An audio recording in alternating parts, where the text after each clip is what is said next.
The Three Musketeers by Alexandre Dumas. Chapter 56. Captivity. The Fifth Day. Milady had, however, achieved a half-triumph, and success doubled her forces. It was not difficult to conquer as she had hitherto done, men prompt to let themselves be seduced, and whom the gallant education of court led quickly into her net. Milady was handsome enough to find not much resistance on the part of the flesh, and she was sufficiently skillful to prevail over all the obstacles of the mind. But this time she had to contend with the unpolished nature, concentrated and insensible by force of austerity. Religion and its observances had made Felton a man inaccessible to ordinary seductions. There fermented in that sublimated brain planes so vast, projects so tumultuous, that there remained no room for any capricious or material love, that sentiment which is fed by leisure and grows with corruption. Milady had then made a breach by her false virtue in the opinion of a man horribly prejudiced against her, and by her beauty in the heart of a man hitherto chaste and pure.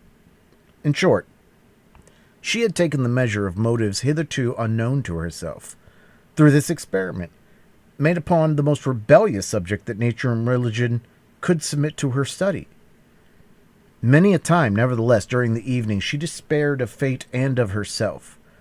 She did not invoke God, we very well know, but she had faith in the genius of evil, that immense sovereignty which reigns in all the details of human life, and by which, as in the Arabian fable, a single pomegranate seed is sufficient to reconstruct a ruined world.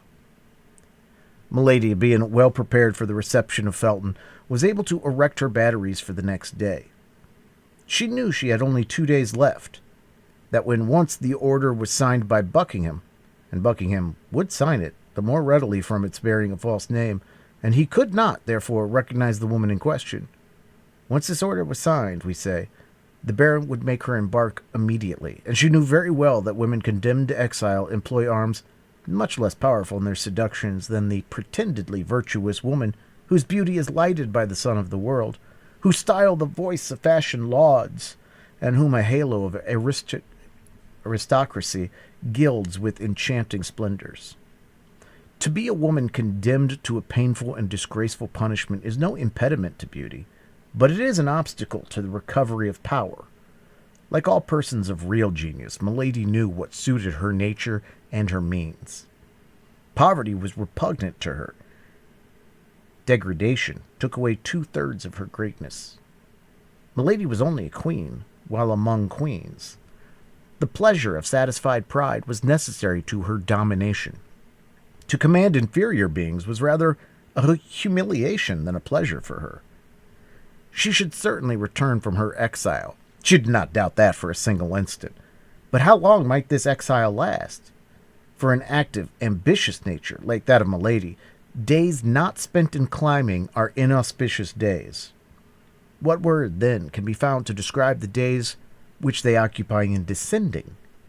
To lose a year, 2 years, 3 years, is to talk of an eternity. To return after the death or disgrace of the cardinal, perhaps. To return when D'Artagnan and his friends, happy and triumphant, should have received from the queen the reward they had well acquired by the services they had rendered her. These were devouring ideas that a woman like Milady could not endure. For the rest, the storm which raged within her doubled her strength, and she would have burst the walls of her prison if her body had been able to take for a single instant the proportions of her mind.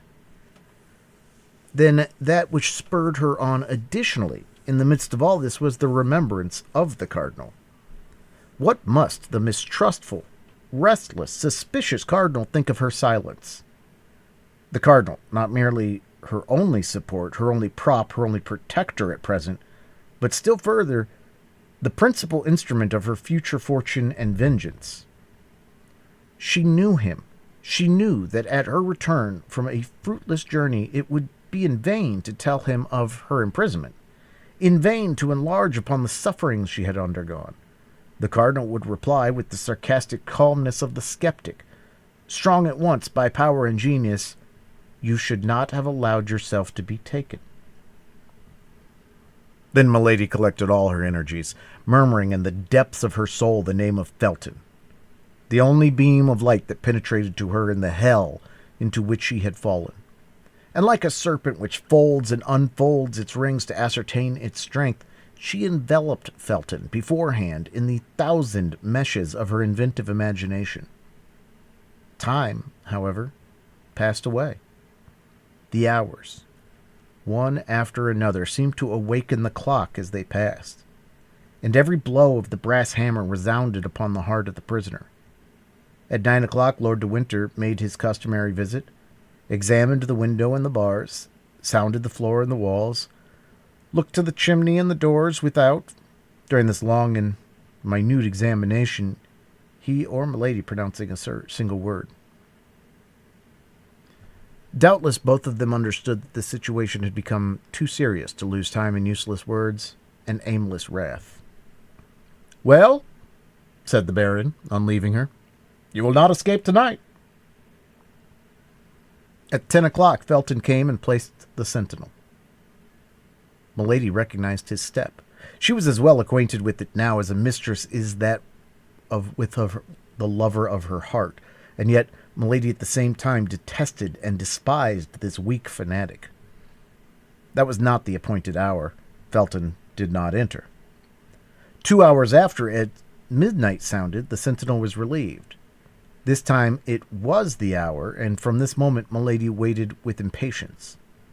The new sentinel commenced his walk in the corridor. At the expiration of 10 minutes, Felton came.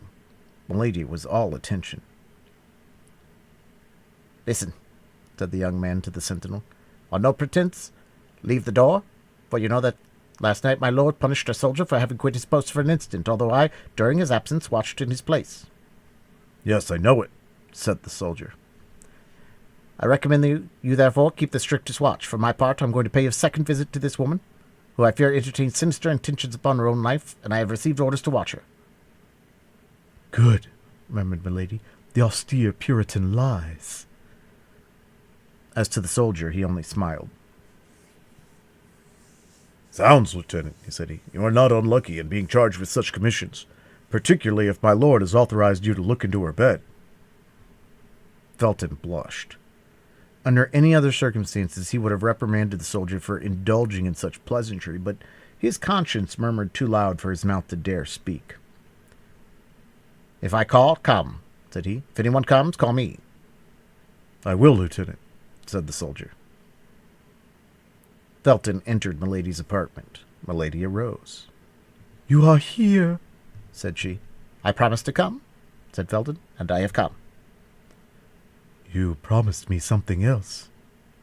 "What? My God!" said the young man, who, in spite of his self-command, felt his knees tremble and the sweat start from his brow. "You promised to bring a knife, and leave it with me after our interview." "Say no more of that, madame," said Felton. "There is no situation, however terrible it may be, which can authorize a creature of God to inflict death upon himself. I have reflected, and I must not be guilty of such a sin." "Ah, you have reflected," said the prisoner, sitting down in her armchair with a smile of disdain. "And I have also reflected." "Upon what?" "That I can have nothing to say to a man who does not keep his word." "Oh, my God!" murmured Felton. "You may retire," said Milady. "I will not talk." "Here is the knife," said Felton, drawing from his pocket the weapon which he had brought according to his promise, but which he hesitated to give to his prisoner. "Let me see it," said Milady. "For what purpose?" "Upon my honor, I will instantly return it to you. You shall place it on that table, and you may remain between it and me." Felton offered the weapon to Milady, who examined the temper of it attentively, and who tried the point on the tip of her finger. "Well," said she, returning the knife to the young officer, "this is fine and good steel. You are a faithful friend, Felton."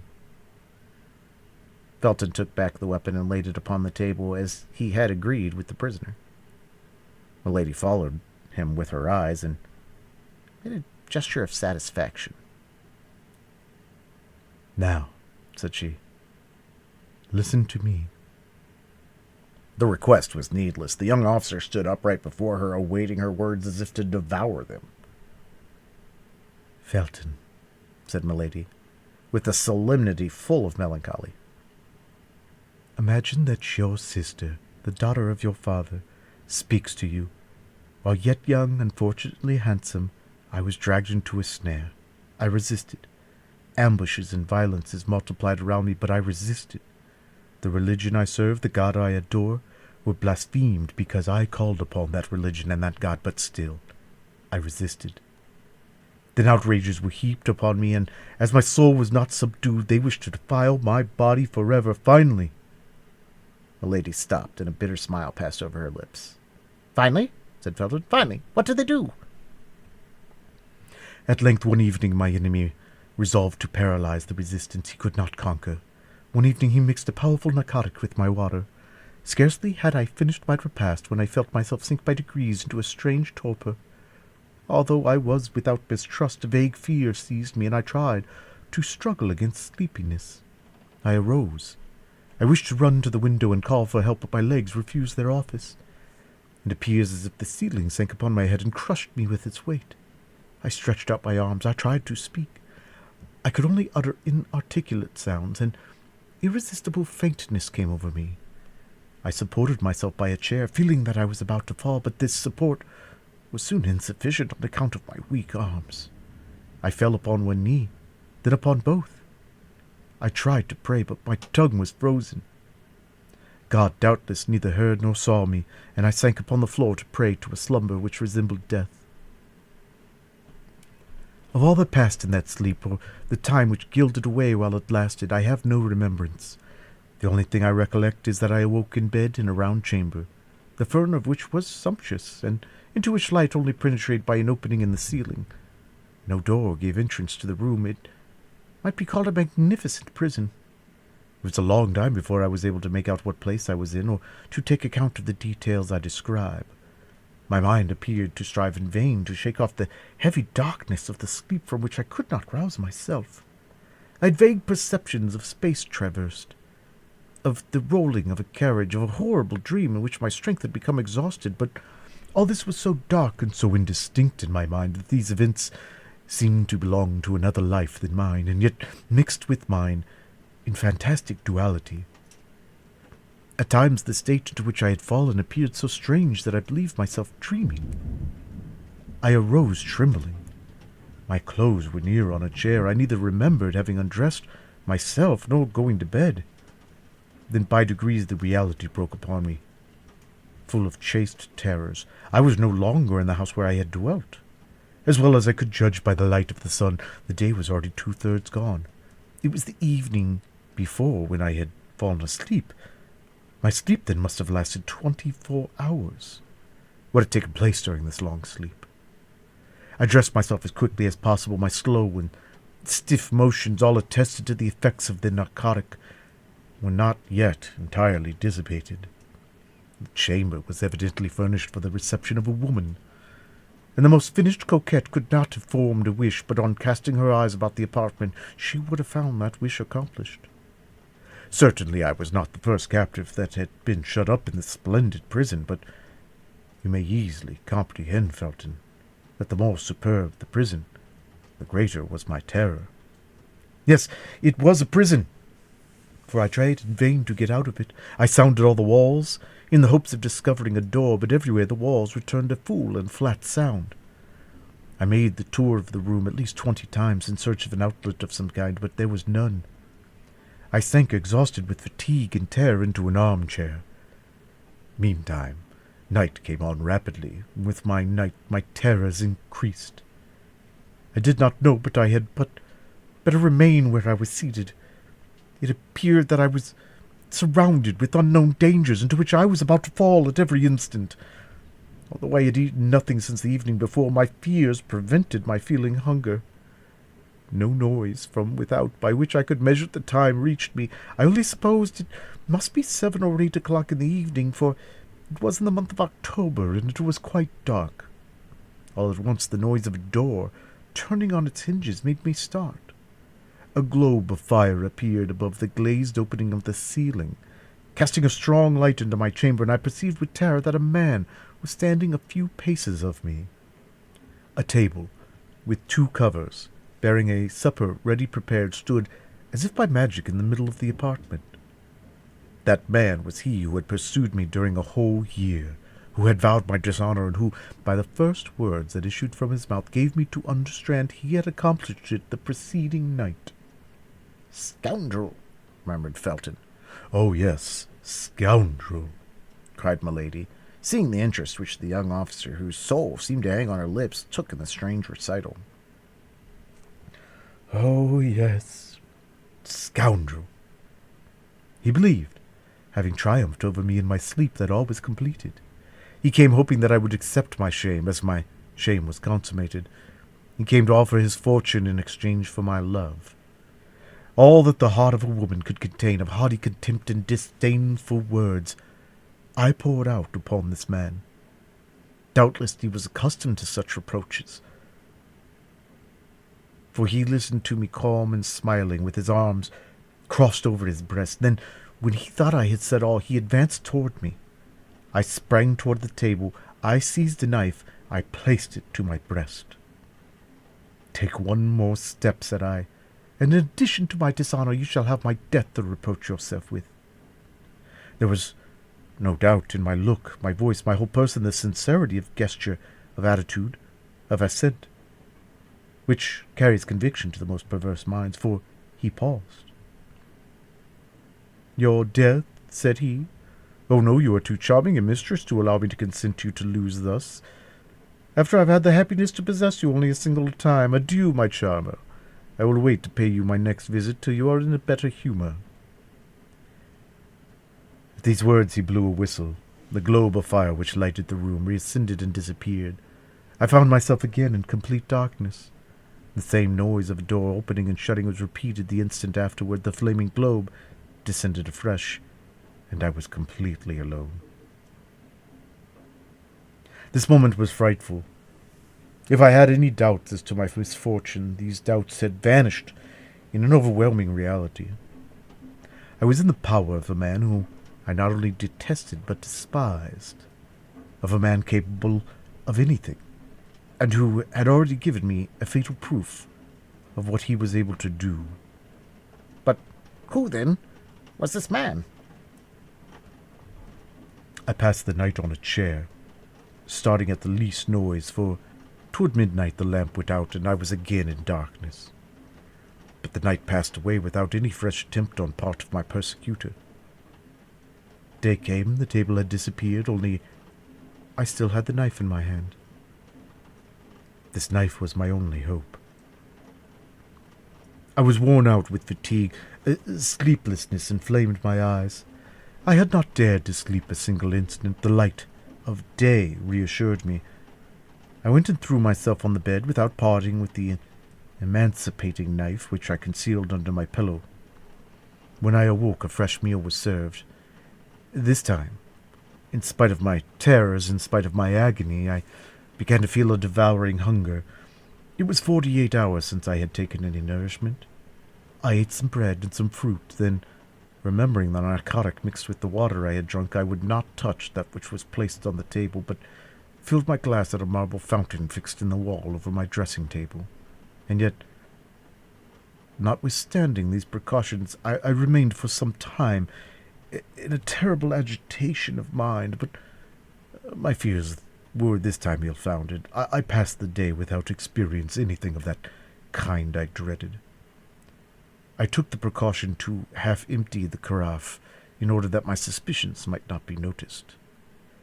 The evening came on, with it darkness, but however profound was this darkness, my eyes began to accustom themselves to it. I saw, amid the shadows, the table sink through the floor. A quarter of an hour later it reappeared, bearing my supper. In an instant, thanks to the lamp, my chamber was once more lighted. I was determined to eat only such things as could not possibly have any soporific introduced into them. 2 eggs and some fruit composed my repast. Then I drew another glass of water from my protecting fountain and drank it.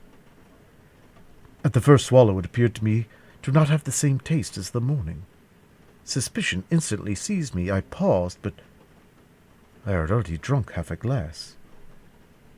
I threw away the rest with horror and waited with the dew of fear upon my brow. No doubt some invisible witness had seen me draw water from that fountain, had taken advantage of my confidence in it, the better to assure my ruin, so coolly resolved upon, so cruelly pursued. Half an hour had not passed when the same symptoms began to appear, but as I had only drunk half the glass of water, I contented longer, and instead of falling entirely asleep, I sank into a state of drowsiness which left me a perception of what was passing around me, while depriving me of the strength either to defend myself or to fly. I dragged myself toward the bed to seek the only defense I had left, my saving knife.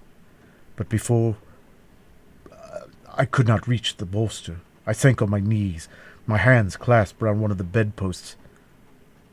Then I felt that I was lost. Felton became frightfully pale, and a convulsive tremor crept through his whole body. And what was most frightful, continued Milady, her voice altered, as if she still experienced the same agony as that awful minute, was that at this time I retained a consciousness of the danger that threatened me, was that my soul, if I may say so, waked in my sleeping body, was that I saw, that I heard. It is true that all was like a dream, but it was not the less frightful. I saw the lamp ascend and leave me in darkness. Then I heard the well-known creaking of the door, although I had heard that door open but twice. I felt instinctively that someone approached me. It said that the doomed wretch in the deserts of America thus feel the approach of the serpent. I wished to make an effort. I attempted to cry out, but an incredible effort of will. I even raised myself up, but only to sink down immediately again, and to fall into the arms of my persecutor. "Tell me who this man was," cried the young officer. Milady saw at a single glance all the painful feelings she inspired in Felton by dwelling on every detail of her recital, but she would not spare him a single pang. The more profoundly she wounded his heart, the more certainly he would avenge her. She continued then, as if she had not heard this exclamation, or as if she thought the moment was not yet come to reply to it.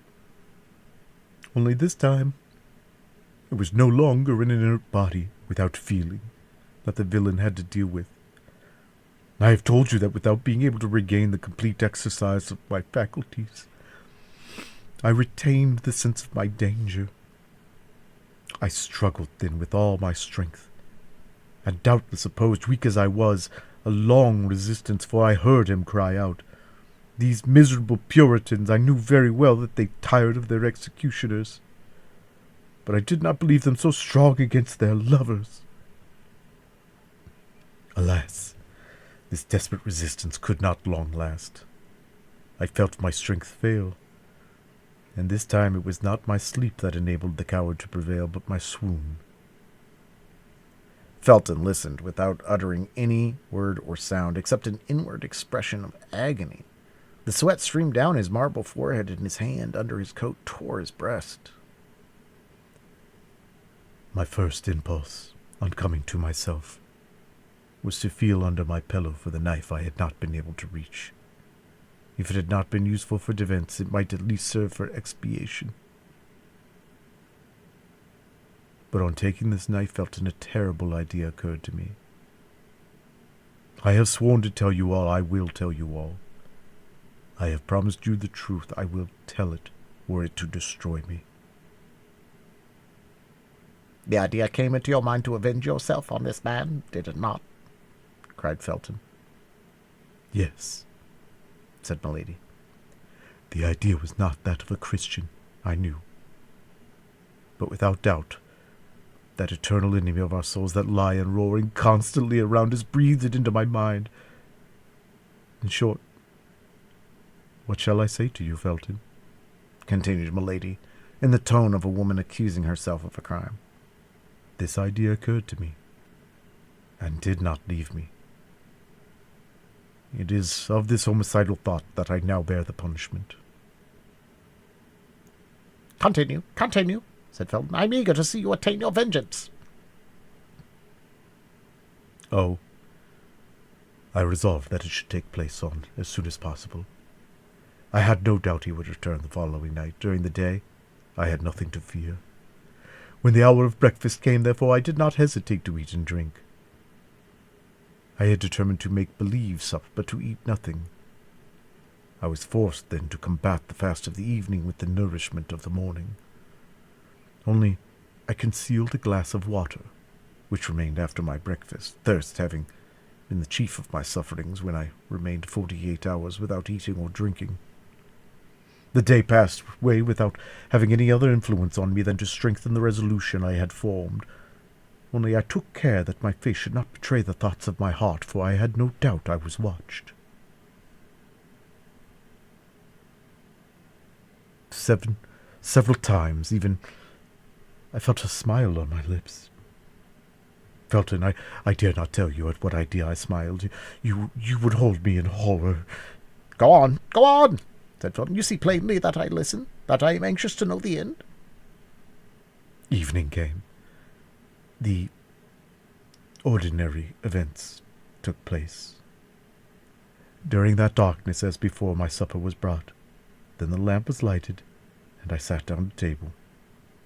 I only ate some fruit. I pretended to pour water out of the jug, but I only drank that which I had saved in my glass. The substitution was made so carefully that my spies, if I had any, could have no suspicion of it. After supper I exhibited the same marks of languor as on the preceding evening, but this time, as I yielded to fatigue, or as if I had become familiarized with danger, I dragged myself toward my bed, let my robe fall, and lay down. I found my knife where I had placed it, under my pillow, and while feigning to sleep, my hand grasped the handle of it convulsively. 2 hours passed away without anything fresh happening. Oh, my God! Who could have said so the evening before? I began to fear that he would not come. At length I saw the lamp rise softly and disappear into the depths of the ceiling. My chamber was filled with darkness and obscurity, but I made a strong effort to penetrate the darkness and obscurity. Nearly 10 minutes passed. I heard no other noise but the beating of my own heart. I implored heaven that he might come. And at length I heard the well-known noise of the door, which opened and shut. I heard, notwithstanding the thickness of the carpet, a step which made the floor creak. I saw, notwithstanding the darkness, a shadow which approached my bed. Haste, haste, said Felton. Do you not see that each of your words burns me like molten lead? Then, continued Milady, then I collected all my strength. I recalled to my mind that moment of vengeance, or rather of justice, had struck. I looked upon myself as another Judith. I gathered myself up, my knife in my hand, and when I saw him near me, stretching out his arms to find his victim, then, with the last cry of agony and despair, I struck him in the middle of his breast. The miserable villain! He had foreseen all. His breast was covered with a coat of mail. The knife was bent against it. "Ah, ah!" cried he, seizing my arm and wresting me from me the weapon that so badly served me. "You want to take my life, do you, my pretty Puritan? But that's more than dislike, that's ingratitude. Come, calm yourself, my sweet girl. I thought you had softened. I am not one of those tyrants who detain women by force. You don't love me. With my usual fatuity I doubted, now I am convinced. Tomorrow you shall be free." I had but one wish, that he should kill me. "Beware," said I, "for my liberty is your dishonor." "Explain yourself, my pretty Sybil." "Yes, for as soon as I leave this place, I will tell everything. I will proclaim the violence you have used toward me. I will describe my captivity. I will denounce this place of infamy. You are placed on high, my lord, but tremble. Above you there is the king. Above the king there is God." However perfect master he was over himself, my persecutor allowed a movement of anger to escape him. I could not see the expression of his countenance, but I felt the arm tremble upon which my hand was placed. "Then you shall not leave this place," said he. "Very well," cried I. "Then the place of my punishment will be that of my tomb. I will die here, and you will see if a phantom that accuses it not more terrible than a living being that threatens. You shall have no weapon left in your power. There is a weapon which despair has placed within the reach of every creature who has the courage to use it. I will allow myself to die with hunger." "Come," said the wretch. "Is not peace much better than such a war as that? I will restore you to liberty this moment.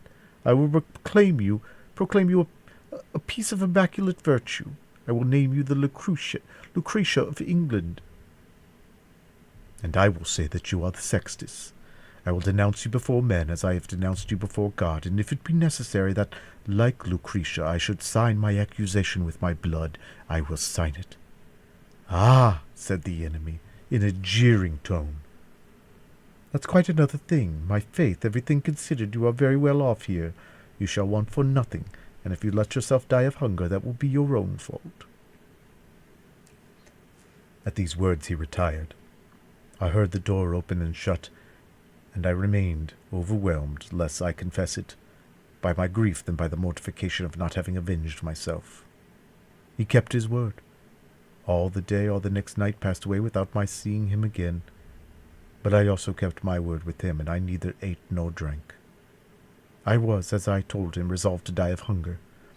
I passed the day and the night in prayer, for I hoped that God would pardon me my suicide.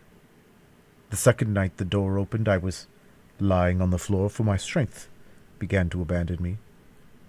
At the noise I raised myself up on one hand.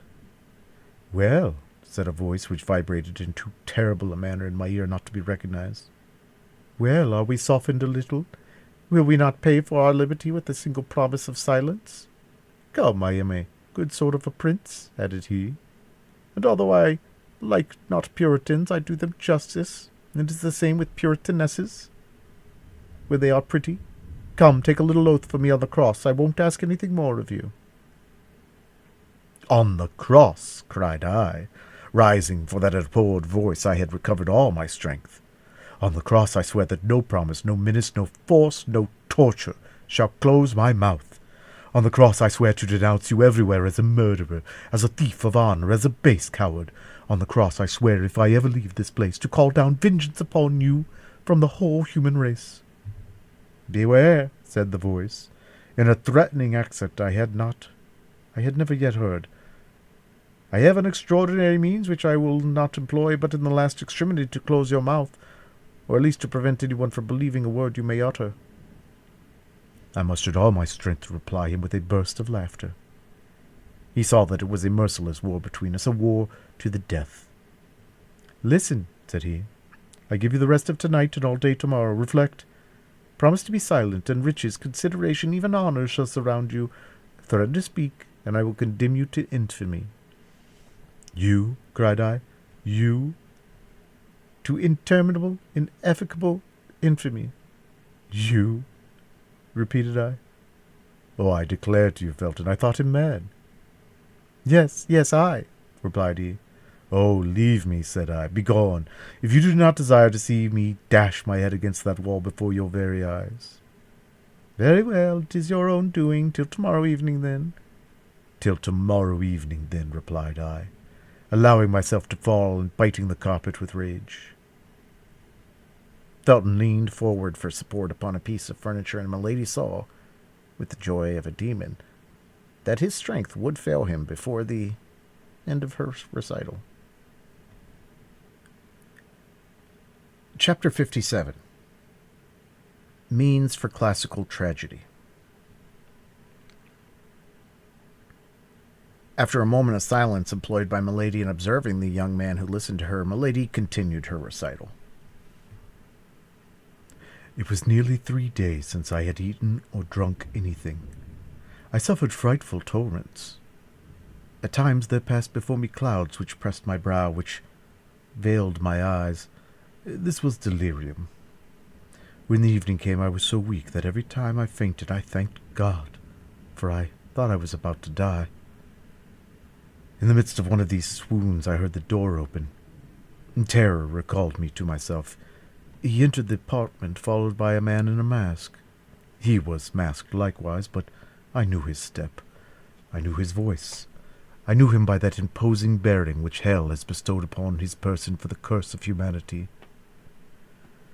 "Well," said he to me, "have you made up your mind to take the oath I requested of you?" "You have said Puritans have but one word, mine you have heard, and this is to pursue you. On earth to the tribunal of men, in the heaven to the tribunal of God. You persist, then? I swear it before the God who hears me. I will take the whole world as a witness of your crime, and that until I have found an avenger." "You are a prostitute," said he, in a voice of thunder, "and you shall undergo the punishment of prostitutes, branded in the eyes of the world you invoke. Try to prove that world which you are neither guilty nor mad." Then addressing the man who accompanied him, "Executioner," said he, "do your duty." "Oh." His name! His name!" cried Felton. "His name! Tell it me!" Then, in spite of my cries, in spite of my resistance, for I began to comprehend that there was a question of something worse than death, the executioner seized me, threw me on the floor, fastened me with his bonds, and suffocated by sobs, almost without sense, invoking God, who did not listen to me. I uttered all at once a frightful cry of pain and shame. A burning fire, a red-hot iron, the iron of the executioner, was imprinted on my shoulder. Felton uttered a groan. "Here," said Milady, rising with the majesty of a queen. "Here, Felton. Behold the new martyrdom invented for a pure young girl, the victim of the brutality of a villain. Learn to know the heart of men, and henceforth make yourself less easy the instrument of their unjust vengeance." Milady, with a rapid gesture, opened her robe, tore the cambric that covered her bosom, and, red with feigned anger and simulated shame, showed the young man the ineffable impression which dishonored that beautiful shoulder.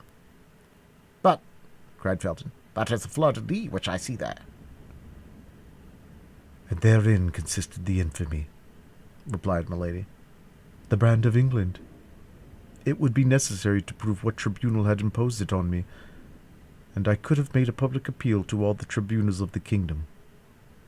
But the brand of France, oh, by that, I was branded indeed." This was too much for Felton. Pale, motionless, overwhelmed by the frightful revelation, dazzled by the superhuman beauty of this woman who unveiled herself before him with an immodesty which appeared to him sublime, he ended by falling on his knees before her, as the early Christians did before those pure and holy martyrs whom the persecution of the emperors gave up in the circus to the sanguinary sensuality of the populace. The brand disappeared. The beauty alone remained. "Pardon!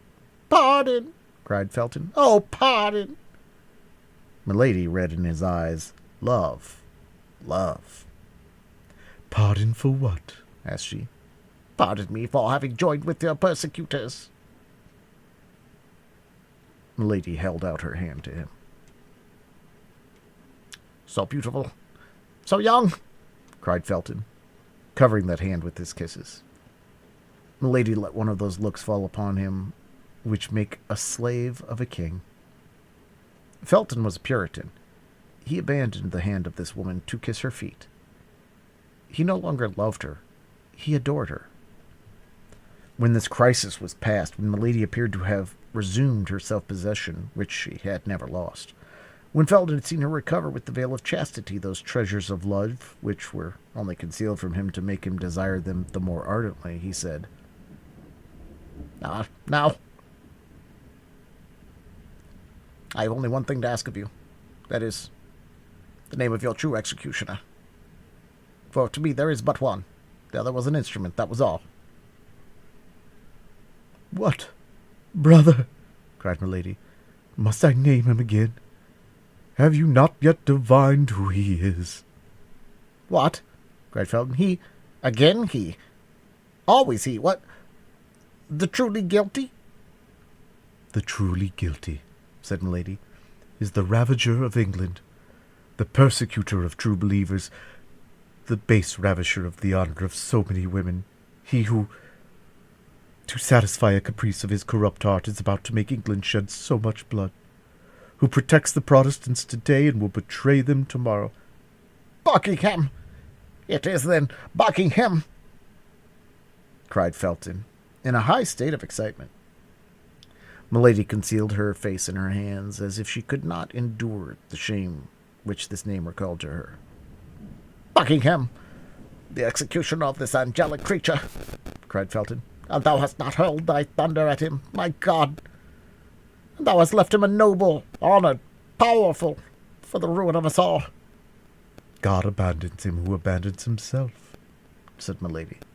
But he will draw upon the head the punishment reserved for the damned, said Felton, with increasing exultation. He wills that human vengeance should precede celestial justice. Men fear him and spare him. I, said Felton, I do not fear him, nor will I spare him. The soul of Milady was bathed in an infernal joy. But how could Lord de Winter, my protector, my father, asked Felton, possibly be mixed with all this? Listen, Felton, resumed Milady, for by the side of base and contemptible men there are often found great and generous natures. I had an affianced husband, a man whom I loved and who loved me, a heart like yours, Felton, a man like you. I went to him and told him all. He knew me, that man did, and did not doubt an instant. He was a noble man, a man equal to Buckingham in every respect. He said nothing. He only girded on his sword, wrapped himself in his cloak, and went straight to Buckingham Palace. Yes, said Felton. I understand how he would act. But with such men it is not the sword that should be employed, it is the poniard. Buckingham had left England the day before, sent as an ambassador to Spain to demand the hand of the Infanta for King Charles I, who was then only Prince of Wales. My affianced husband returned. Hear me, said he. This man has gone, and for the moment has consequently escaped my vengeance, but let us be united, as we were to have been, and then leave it to Lord de Winter to maintain his own honour and that of his wife. Lord de Winter? Cried Felton. Yes, said Milady, Lord de Winter, and now you can understand it all, can you not? Buckingham had remained nearly a year absent. A week before his return, Lord de Winter died, leaving me his sole heir. Whence came the blow? God, who knows all, knows without doubt, but as for me, I accuse nobody. Oh, what an abyss! What an abyss! Cried Felton. Lord de Winter died without revealing anything to his brother. The terrible secret was to be concealed till it burst like a clap of thunder over the head of the guilty. Your protector had seen with pain this marriage of his elder brother with a portionless girl. I was sensible that I could look for no support from a man disappointed in the hopes of an inheritance. I went to France, with the determination to remain there for the rest of my life, but all my fortune is in England. Communication being closed by the war, I was in want of everything. I was then obliged to come back again. 6 days ago, I landed at Portsmouth. Well, said Felton. Well, Buckingham heard, by some means, no doubt, of my return. He spoke of me to Lord de Winter, already prejudiced against me, and told him that his sister-in-law was a prostitute, a branded woman. The noble and pure voice of my husband was no longer here to defend me. Lord de Winter believed all that was told to him with so much more ease than it was his interest to believe it. He caused me to be arrested, has me conducted hither, and placed me under your guard. You know the rest. The day after tomorrow he banishes me. He transports me. The day after tomorrow he exiles me among the infamous. Oh, the train is well laid, the plot is clever. My honour will not survive it. You see, then, Felton, I can do nothing but die. Felton, Give me that knife.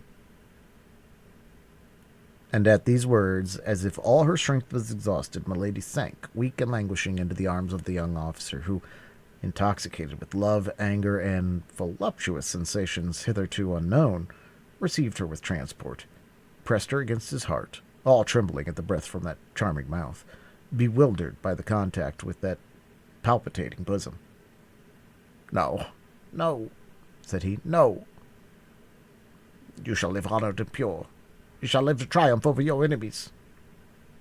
Milady put him from her slowly with her hand, while drawing him nearer with her look.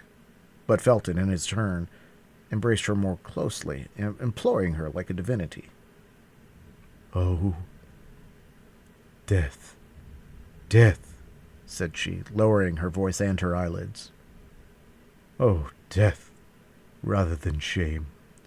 Felton, my brother, my friend, I conjure you." "No," cried Felton, "no.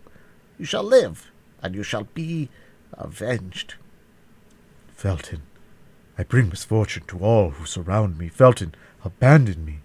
Felton, let me die." "Well, then, we will live and die together," cried he, pressing his lips to those of the prisoner. Several strokes resounded on the door, this time Milady really pushing him away from her. "Hark," said she, "we have been overheard. Someone is coming. All is over. We are lost." "No," said Felton. "It is only the sentinel warning me they are about to change the guard." "Then run to the door and open it yourself." Felton obeyed. This woman was now his whole thought, his whole soul. He found himself face to face with the sergeant commanding a watch patrol. "Well, what is the matter?" asked the young lieutenant. "You told me to open the door if I heard someone cry out," said the soldier, "but you forgot to leave me the key. I heard you cry out without understanding what you said. I tried to open the door, but it was locked inside. Then I called the sergeant." "And here I am," said the sergeant. Felton, quite belligerent, almost mad, stood speechless. Milady plainly received that now was her turn to take part in the scene.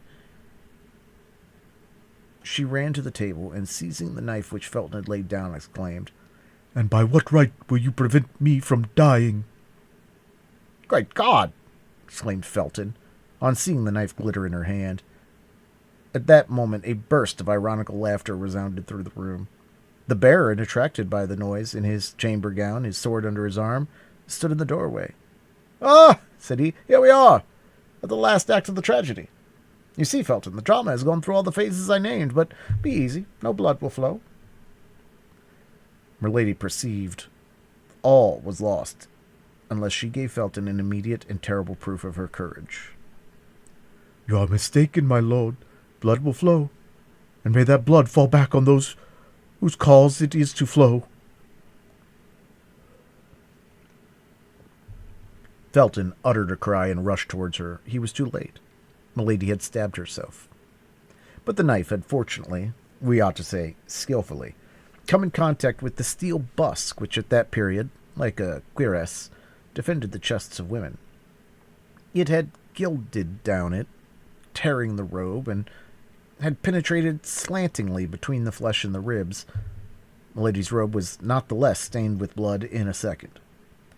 Milady fell down and seemed to be in a swoon. Felton snatched away the knife. "See, my lord," said he, in a deep, gloomy tone, "here is a woman who was under my guard and who has killed herself." "Be at ease, Felton," said Lord de Winter. "She is not dead. Demons do not die so easily. Be tranquil, and go wait for me in my chamber." "But, my lord—" "Go, sir, I command you." At this injunction from his superior, Felton obeyed, but in going out, he put the knife into his bosom. As to Lord de Winter, he contented himself with calling the woman who waited on Milady, and when she had come, he recommenced the prisoner, who was still fainting, to her care, and left them alone.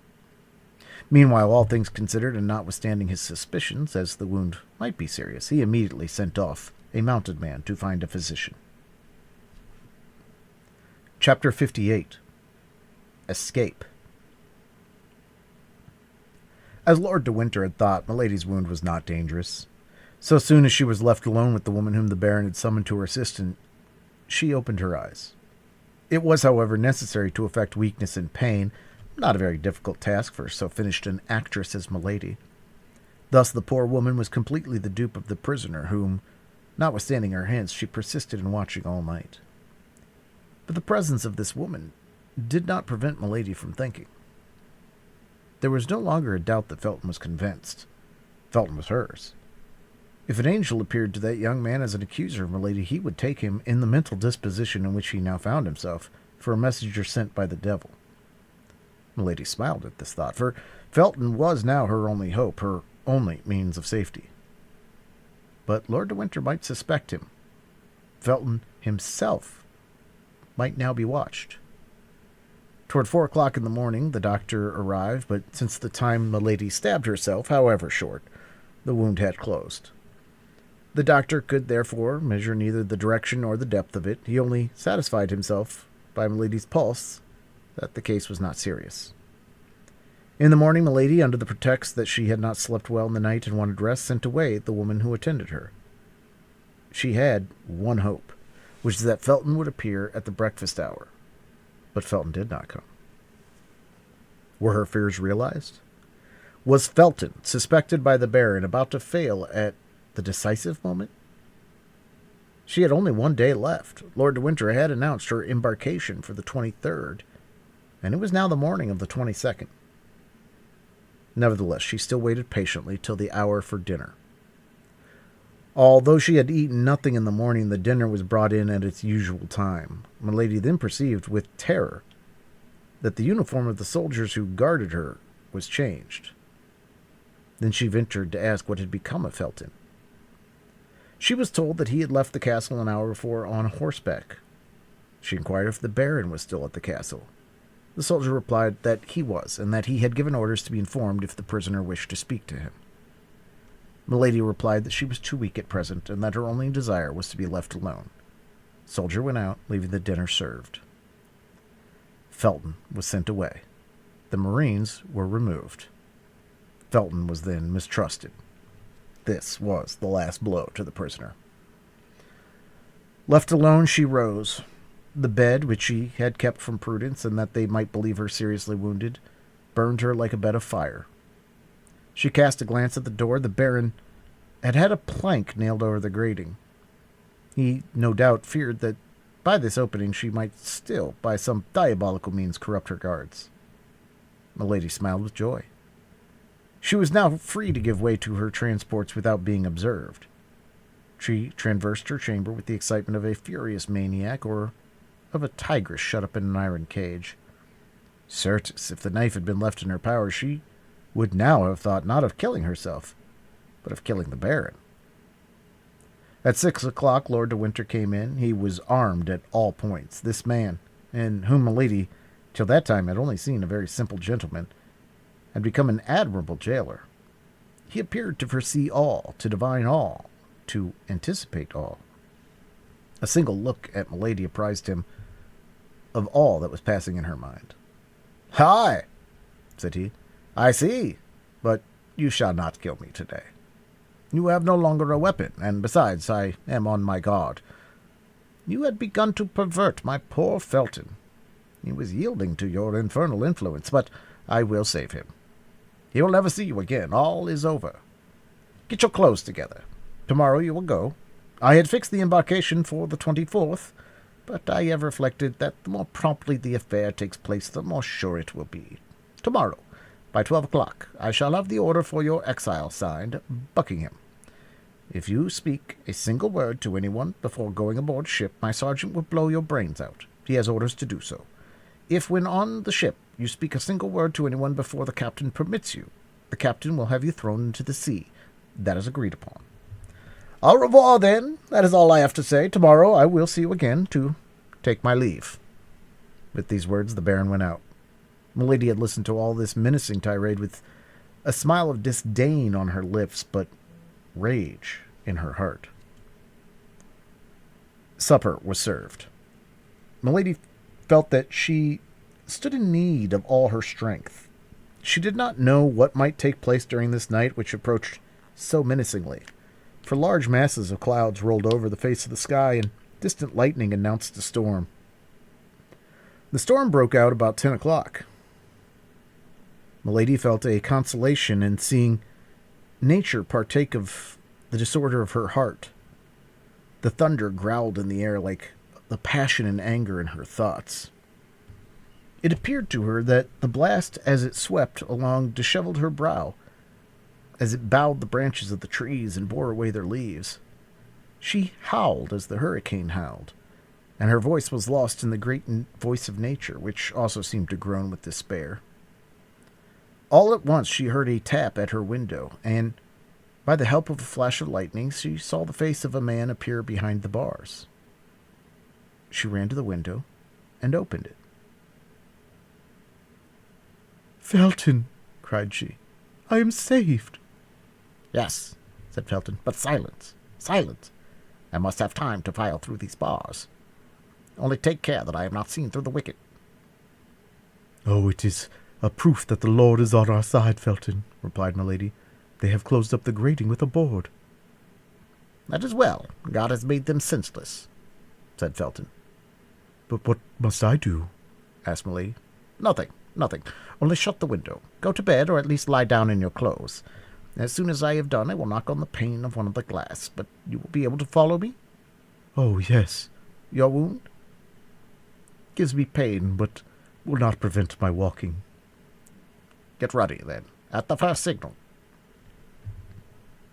Milady shut the window, extinguished the lamp, and went, as Felton had desired her, to lie down on the bed.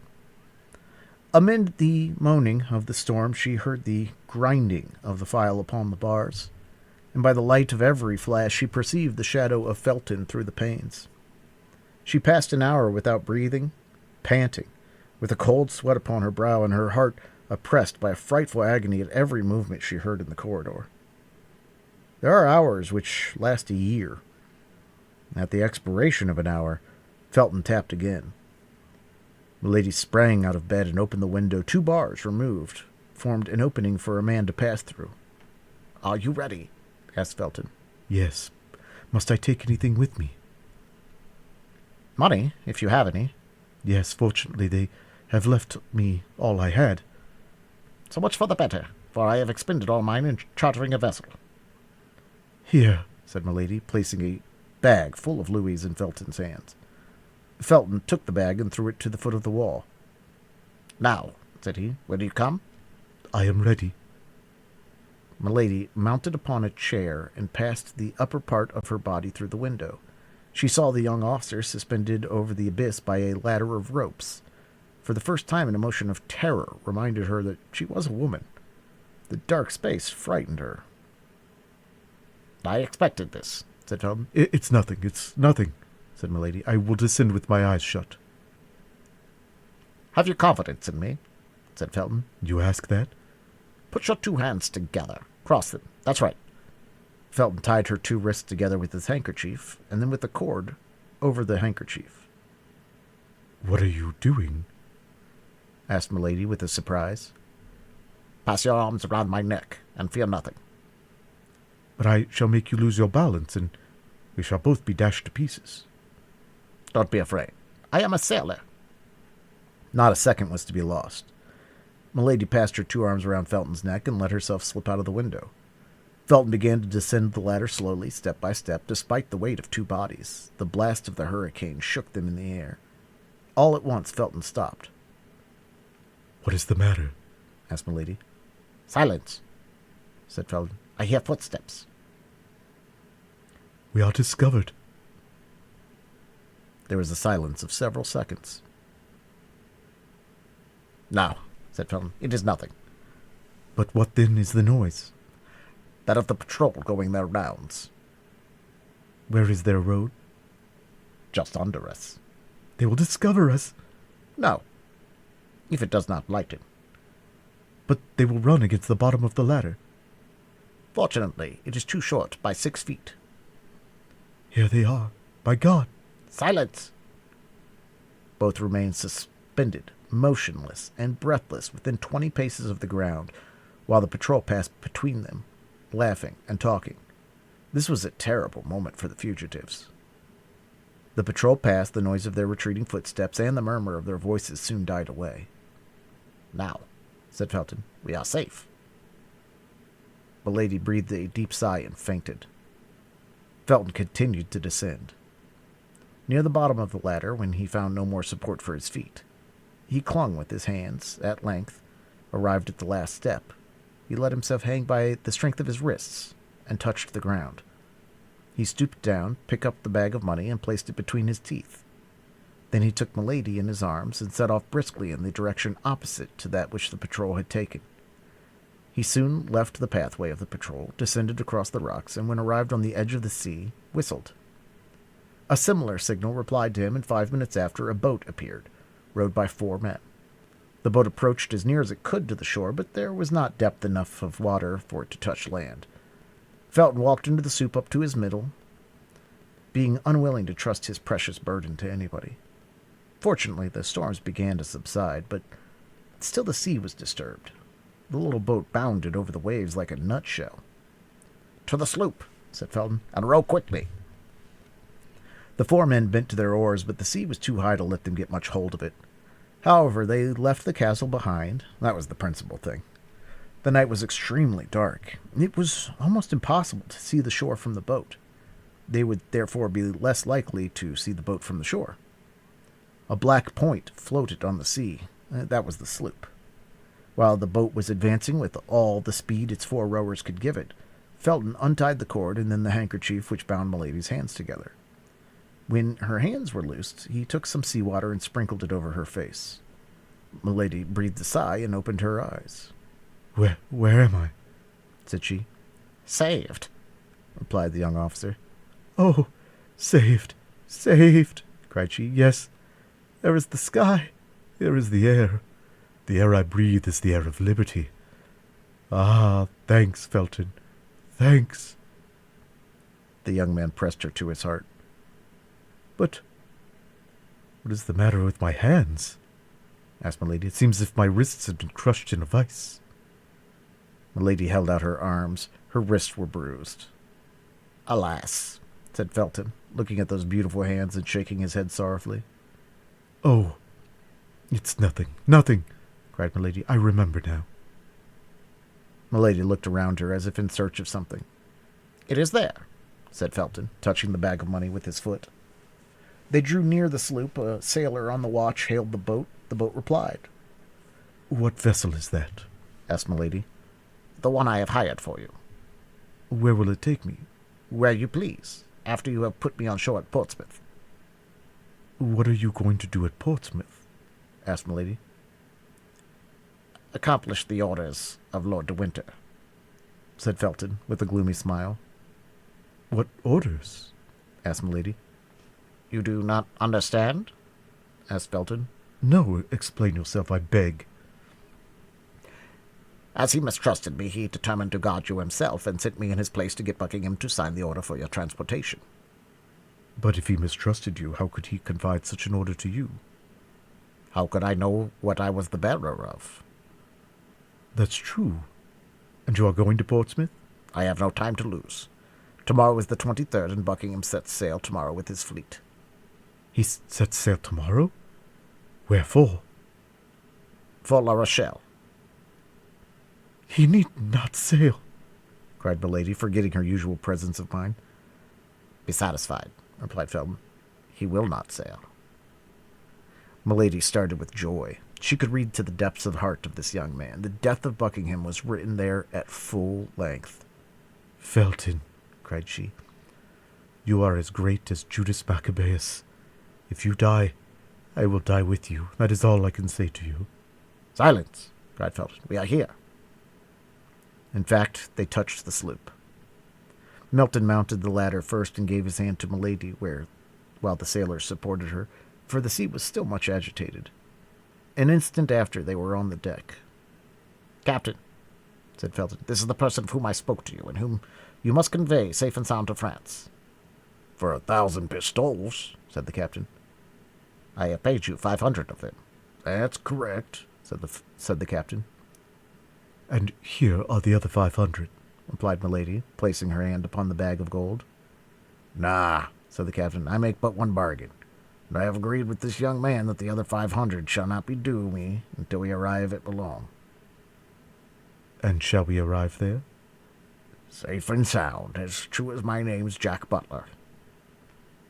Well, said Milady, if you keep your word instead of 500, I will give you 1,000 pistols. Hurrah for you, then, my beautiful lady, cried the captain, and may God often send me such passengers as your ladyship.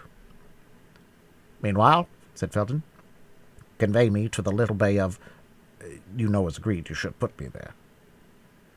The captain replied by ordering the necessary maneuvers, and towards 7 o'clock in the morning, the little vessel cast anchor in the bay that had been named. During this passage, Felton had related everything to Milady, how, instead of going to London, he had chartered the little vessel, how he had returned, how he had scaled the wall by fastening cramps in the interstices of the stones, and, as he ascended, to give him a foothold, and how, when he had reached the bars, he fastened his ladder. Milady knew the rest. On her side, Milady tried to encourage Felton in his project, but at the first words which issued from her mouth, she plainly saw that the young fanatic stood more in need of being moderated than urged. It was agreed that Milady should wait for Felton till 10 o'clock. If he did not return by 10 o'clock, she was to sail. In that case, and supposing he was at liberty, he was to rejoin her in France, at the convent of the Carmelites at Bethune. Chapter 59. What took place at Portsmouth, August 23rd, 1628.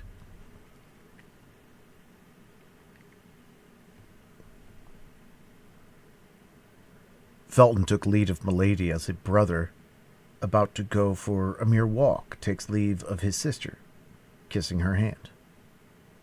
His whole body appeared in its ordinary state of calmness, only an unusual fire beamed from his eyes like the effects of a fever. His brow was more pale than it generally was, his teeth were clenched, and his speech had a short, dry accent which indicated that something dark was at work within him. As long as he remained in the boat which conveyed him to land, he kept his face toward Milady, who, standing on the deck, followed him with her eyes. Both were free from the fear of pursuit. Nobody ever came into Milady's apartment before 9 o'clock, and it would require 3 hours to go from the castle to London. Felton jumped on shore, climbed the little ascent which led to the top of the cliff, saluted Milady a last time, and took his course toward the city. At the end of 100 paces, the ground began to decline, and he could only see the mast of the sloop. He immediately ran in the direction of Portsmouth, which he saw at nearly half a league before him, standing out in the haze of the morning with its houses and towers. Beyond Portsmouth, the sea was covered with vessels whose masts, like a forest of poplars despoiled by the winter, bent with each breath of the wind. Felton, in his rapid walk, reviewed in his mind all the accusation against the favorite of James I and Charles I, furnished by 2 years of premature meditation, and a long sojourn among the Puritans. When he compared the public crimes of this minister, startling crimes, European crimes, if so we may say, with the private and unknown crimes with which Milady had charged him, Felton found that he was more culpable of the 2 men which formed the character of Buckingham, was the one of whom the public life knew not. This was because his love, so strange, so new, and so ardent, made him view the infamous and imaginary accusations of Milady de Winter as, through a magnifying glass, one views as frightful monsters, atoms in reality imperceptible by the side of an ant. The rapidity of his walk heated his blood still more. The idea that he left behind him, exposed to a frightful vengeance, the woman he loved, or rather whom he adored as a saint, the emotion he had experienced, present fatigue, altogether exalted his mind above human feeling. He entered Portsmouth about 8 o'clock in the morning. The whole population was on foot. Drums were beating in the streets and in the port. The troops about to embark were marching toward the sea. Felton arrived at the place of the Admiralty, covered with dust and streaming with perspiration. His countenance, usually so pale, was purple with heat and passion. The sentinel wanted to repulse him, but Felton called to the officer of the post, and drawing from his pocket the letter of which he was the bearer, he said, "A pressing message from Lord de Winter." As the name of Lord de Winter, who was known to be one of his Grace's most intimate friends, the officer of the post gave orders to let Felton pass, who, besides, wore the uniform of a naval officer. Felton darted into the palace. At the moment he entered the vestibule, another man was entering likewise, dusty, out of breath, leaving at the gate a post-horse which, on reaching the palace, tumbled on his foreknees. Felton and he addressed Patrick, the Duke's confidential lackey, at the same moment. Felton named Lord de Winter. The unknown would not name anybody, and pretended that it was to the Duke alone he would make himself known. Each was anxious to gain admission before the other. Patrick, who knew Lord de Winter was in the affairs of the service, and in relations of friendship with the Duke, gave the preference to the one who came in his name. The other was forced to wait, and it was easily to be seen how cursed the delay. The valet led Felton through a large hall in which waited deputies from La Rochelle, headed by the Prince of Soubise, and introduced him into a closet where Buckingham, just out of the bath, was finishing his toilet, upon which, as at all times, he bestowed extraordinary attention. "Lieutenant Felton, from Lord de Winter," said Patrick. "From Lord de Winter," repeated Buckingham. "Let him come in." Felton entered. At that moment Buckingham was throwing upon a couch a rich toilet robe worked with gold, in order to put on a blue velvet doublet embroidered with pearls. "Why didn't the Baron come himself?" demanded Buckingham. "I expected him this morning."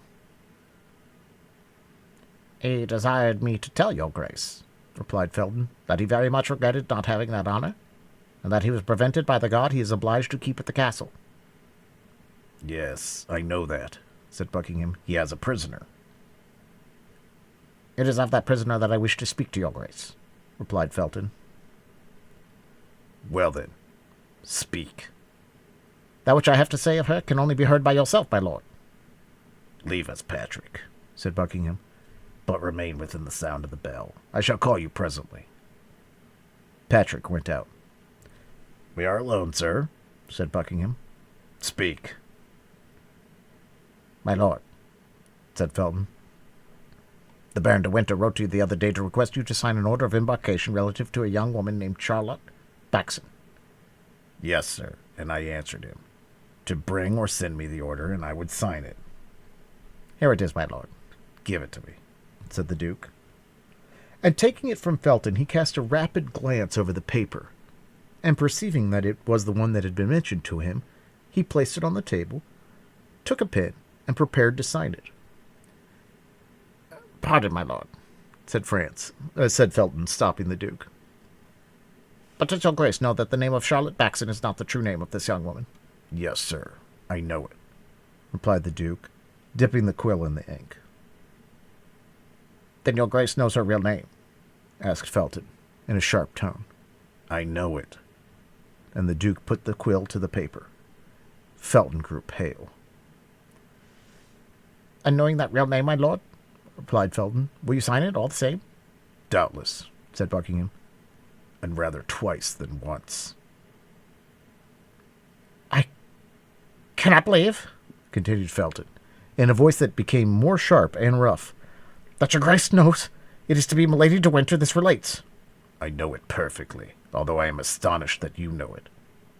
"And will your Grace sign an order that without remorse?" Buckingham looked at the young man haughtily. "Do you know, sir, that you're asking me very strange questions, and that I'm very foolish to answer them?" "Reply to them, my lord," said Felton. "The circumstances are more serious than you perhaps believe." Buckingham reflected that the young man, coming from Lord de Winter, undoubtedly spoke in his name, and softened. "Without remorse," said he, "the Baron knows, as well as myself, that Milady de Winter is a very guilty woman. She has He is treating her very favorably to commute her punishment to transportation. The Duke put his pen to the paper. You will not sign that order, my lord, said Felton, making a step toward the Duke. I will not sign this order. And why not? Because you will look into it yourself, and you will do justice to the lady. I should do her justice by sending her to Tyburn, said Buckingham. This lady is infamous. My lord, Lady de Winter is an angel. You know that she is, and I demand her liberty of you. Bah, are you mad to talk to me thus? Said Buckingham. My lord, excuse me.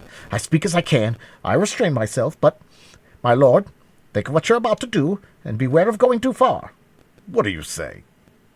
God pardon me, cried Buckingham. I really think he threatens me. No, my lord, I still plead. And I say to you, 1 drop of water suffices to make the full vase overflow. 1 slight fault may draw down punishment upon the head spared, despite many crimes. Mr. Felton, said Buckingham, you will withdraw, and place yourself at once under arrest. You will hear me to the end, my lord. You have seduced this young girl. You have outraged, defiled her. Repair your crimes towards her. Let her go free, and I will exact nothing else from you. You will exact, said Buckingham, looking at Felton with astonishment and dwelling upon each syllable of the 3 words as he pronounced them. My lord, continued Felton, becoming more excited as he spoke. My lord, beware. All England is tired of your iniquities, my lord. You have abused the royal power which you have almost usurped. My lord, you are held in horror by God and men. God will punish you hereafter, but I will punish you here. Ah, this is too much, cried Buckingham, making a step toward the door. Felton barred his passage. I ask it humbly of you, my lord, said he. Sign the order for the liberation of Lady de Winter. Remember that she is a woman whom you have dishonored. Withdraw, sir, said Buckingham, or I will call my attendant and have you placed in irons. You shall not call, said Felton, throwing himself between the Duke and the bell, placed on the stand encrusted with silver. Beware, my lord, you are in the hands of God. In the hands of the devil, you mean? Cried Buckingham, raising his voice so as to attract the notice of people without absolutely shouting. Sign, my lord. Sign the liberation of a Lady de Winter, said Felton, holding out a paper to the Duke. By force. You're joking. Hola, Patrick. Sign, my lord. Never. Never? Help! Shouted the Duke, and at the same time he sprang towards his sword. But Felton did not give him time to draw it. He held the knife with which Milady had stabbed herself, open in his bosom, and at one bound he was upon the Duke. At that moment Patrick entered the room, crying, "A letter from France, my lord!" "From France!" cried Buckingham, forgetting everything and thinking from whom that letter came. Felton took advantage of this moment and plunged the knife into his side up to the handle. Traitor!" cried Buckingham. "You have killed me." "Murder!" screamed Patrick. Felton cast his eyes round for means of escape, and seeing the door free, he rushed into the next chamber, in which, as we have said, the deputies from La Rochelle were waiting, crossed it as quickly as possible, and rushed toward the staircase. But upon the first step he met Lord de Winter, who, seeing him pale, confused, livid, and stained with blood on his hands and face, seized him by the throat, crying, "I knew it! I guessed it! But too late by a minute! Unfortunate, unfortunate that I am!" Felton made no resistance. Lord de Winter placed him in the hands of the guards, who led him, while awaiting further orders, to a little terrace commanding the sea, and then the Baron hastened to the Duke's chamber. At the cry uttered by the Duke and the scream of Patrick, the man whom Felton had met in the antechamber rushed into the chamber. He found the Duke reclining upon a sofa with his hand pressed upon the wound. "Laporte," said the Duke in a dying voice. "Laporte, do you come from her?" "Yes, Monseigneur," replied the faithful cloak-bearer of Anne of Austria, "but too late, perhaps." "Silence, Laporte. You may be overheard. Patrick, let no one enter. Oh, I cannot tell what she says to me. My God, I am dying." And the Duke swooned. Meanwhile, Lord de Winter, the deputies, the leaders of the expedition, the officers of Buckingham's household had all made their way into the chamber.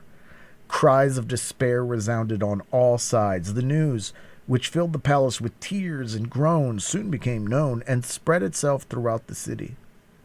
The report of a cannon announced that something new and unexpected had taken place. Lord de Winter tore his hair. "Too late by a minute!" cried he. "Too late by a minute! Oh, my God! My God, what a misfortune!" He had been informed at 7 o'clock in the morning that a rope ladder floated from one of the windows of the castle.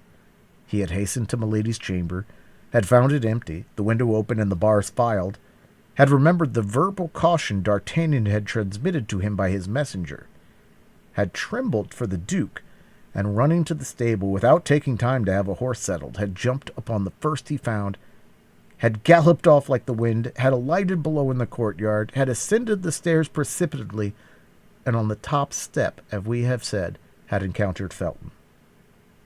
The Duke, however, was not dead.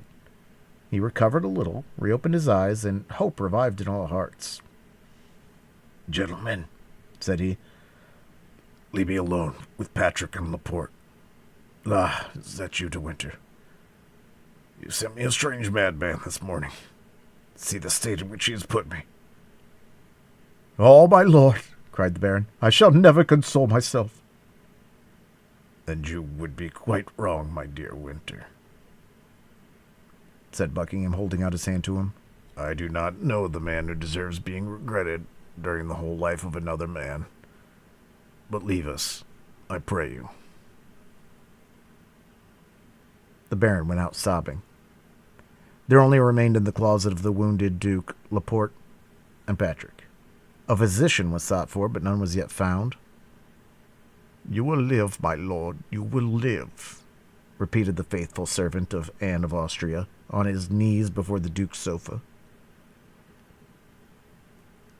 "What has she written me?" said Buckingham, feebly, streaming with blood, and suppressing his agony to speak of her who he loved. "What has she written to me? Read me her letter." "Oh, my lord," said Laporte. "Obey, Laporte. Do you not see I have no time to lose?" Laporte broke the seal and placed the paper before the eyes of the Duke, but Buckingham in vain tried to make out the writing. "Read," said he, "read. I cannot see." "Read, then, for soon, perhaps, I shall not hear, and I shall die without knowing what she has written to me." Laporte made no further objection, and read, "My lord, by that which, since I have shown you, have suffered by you and for you, I conjure you, if you have any care for my repose, to countermand those great armaments which you are preparing against France, to put an end to a war of which it is publicly said religion is the ostensible cause, and of which, it is generally whispered, your love for me is the concealed cause. This war may not only bring great catastrophes upon England and France, but misfortune upon you, my lord, for which I shall never console myself. Be careful of your life, which is menaced, and which will be dear to me from the moment I am not obliged to see an enemy in you. Your affectionate Anne." Buckingham collected all his remaining strength to listen to the reading of the letter. Then, when it was ended, as if he had been met with a bitter disappointment, he asked, "Have you nothing else to say to me by the living voice, Laporte?" "The Queen charged me to tell you to watch over yourself, for she had advice that your assassination would be attempted." "And is that all? Is that all?" replied Buckingham, impatiently. "She likewise charged me to tell you that she still loved you." "Ah," said Buckingham, "God be praised. My death, then, will not be to her as the death of a stranger." Laporte burst into tears. "Patrick," said the Duke, "bring me the casket in which the diamond studs were kept." Patrick brought the object desired, which Laporte recognized as having belonged to the Queen. "Now the scent bag of white satin, on which her cipher is embroidered in pearls." Patrick again obeyed. "Here, Laporte," said Buckingham. "These are the only tokens I have ever received from her. This silver casket and these 2 letters. You will restore them to Her Majesty, and as a last memorial," he looked around for some valuable object, "you will add—" He still sought, but his eyes, darkened by death, encountered only the knife which had fallen from the hand of Felton, still smoking with the blood spread over its blade. "And you will add to them this knife," said the Duke, pressing the hand of Laporte. He had just strength enough to place the scent bag at the bottom of the silver casket and to let the knife fall into it, making a sign to Laporte that he was no longer able to speak. Then, in a last convulsion, which this time he had not the power to combat, he slipped from the sofa to the floor. Patrick uttered a loud cry. Buckingham tried to smile a last time, but death checked his thought, which remained engraved on his brow like a last kiss of love. At this moment the Duke's surgeon arrived, quite terrified. He was already on board the Admiral's ship, where they had been obliged to seek him. He approached the Duke, took his hand, held it for an instant in his own, and letting it fall. "All is useless," said he. "He is dead." "Dead! Dead!" cried Patrick. And this cry all over the crowd re-entered the apartment, and throughout the palace and town there was nothing but consternation and tumult. As soon as Lord de Winter saw Buckingham was dead, he ran to Felton, whom the soldiers still guarded on the terrace of the palace. "Wretch!" said he to the young man, who since the death of Buckingham had regained that coolness and self-possession which never after abandoned him. "Wretch, what have you done?" "I have avenged myself," said he. "Avenge yourself," said the Baron. "Rather, say that you have served as an instrument to that accursed woman. But I swear to you that this crime shall be her last." "I don't know what you mean," replied Felton, quietly, "and I am ignorant of whom you are speaking, my lord. I killed the Duke of Buckingham, because he twice refused you yourself to appoint me captain. I have punished him for his injustice, that is all." De Winter, stupefied, looked on while soldiers bound Felton, and could not tell what to think of such insensibility. One thing alone, however, threw a shade over the pallid brow of Felton.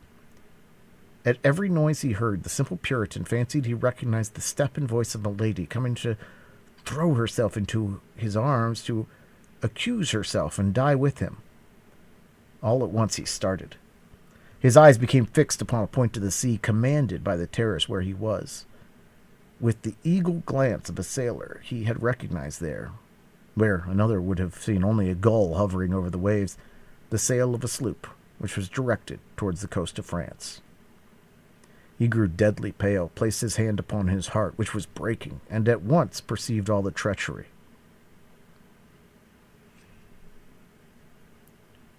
"One last favor, my lord," said he to the Baron. "What?" asked his lordship. "What o'clock is it?" The Baron drew out his watch. "It wants 10 minutes to 9, said he. Milady had hastened her departure by an hour and a half. As soon as she had heard the cannon which announced the fatal event, she had ordered the anchor to be weighed. The vessel was making way under a blue sky at great distance from the coast. "God has so willed it," said he, with the resignation of a fanatic, but without, however, being able to take his eyes from that ship, on board of which he doubtless fancied he could distinguish the white outline of her to whom he had sacrificed his life. De Winter followed his look, observed his feelings, and guessed all. "Be punished alone for the first miserable man," said Lord de Winter to Felton, who was being dragged away with his eyes turned toward the sea. "But I swear to you, by the memory of my brother, whom I loved so much, that your accomplice is not saved." Felton lowered his head without pronouncing a syllable. As to Lord de Winter, he descended the stairs rapidly and went straight to the port. Chapter 60. In France. The first fear of the King of England, Charles I, on learning of the death of the Duke, was that such terrible news might discourage the Rochellais. He tried, says Richelieu in his memoirs, to conceal it from them as long as possible, closing all the ports of his kingdom and carefully keeping watch that no vessel should sail until the army which Buckingham was getting together had gone, taking upon himself, in default of Buckingham, to superintend the departure. He carried the strictness of this order so far as to detain in England the ambassadors of Denmark, who had taken their leave, and the regular ambassador of Holland, who was to take back to the port of Flushing the Indian merchantmen of which Charles I had made restitution to the United Provinces. But as he did not think of giving this order till 5 hours after the event, that is to say, till 2 o'clock in the afternoon, 2 vessels had already left the port, the one bearing, as we know, Milady, who, already anticipating the event, was further confirmed in that belief by seeing the black flag flying at the masthead of the admiral's ship. As to the second vessel, we will tell hereafter whom it carried and how it set sail. During this time nothing new occurred in the camp at La Rochelle. Only the king, who was bored, as always, but perhaps a little more so in camp than elsewhere, resolved to go incognito and spend the festival of St. Louis at St. Germain, and asked the cardinal to order him an escort of only 20 musketeers. The cardinal, who sometimes became weary of the king, granted this leave of absence with great pleasure to his royal lieutenant, who promised to return about the 15th of September. Monsieur de Treville, being informed of this by his eminence, packed his portmanteau, and as, without knowing the cause, he knew the great desire and even imperative need which his friends had of returning to Paris, it goes without saying that he fixed upon them to form part of the escort. The 4 young men heard the news a quarter of an hour after Monsieur de Treville, who they were the first to whom he had communicated it. It was then that D'Artagnan appreciated the favor the cardinal had conferred upon him in making him at last enter the Musketeers, for without that circumstance he would have been forced to remain in the camp while his companions left it.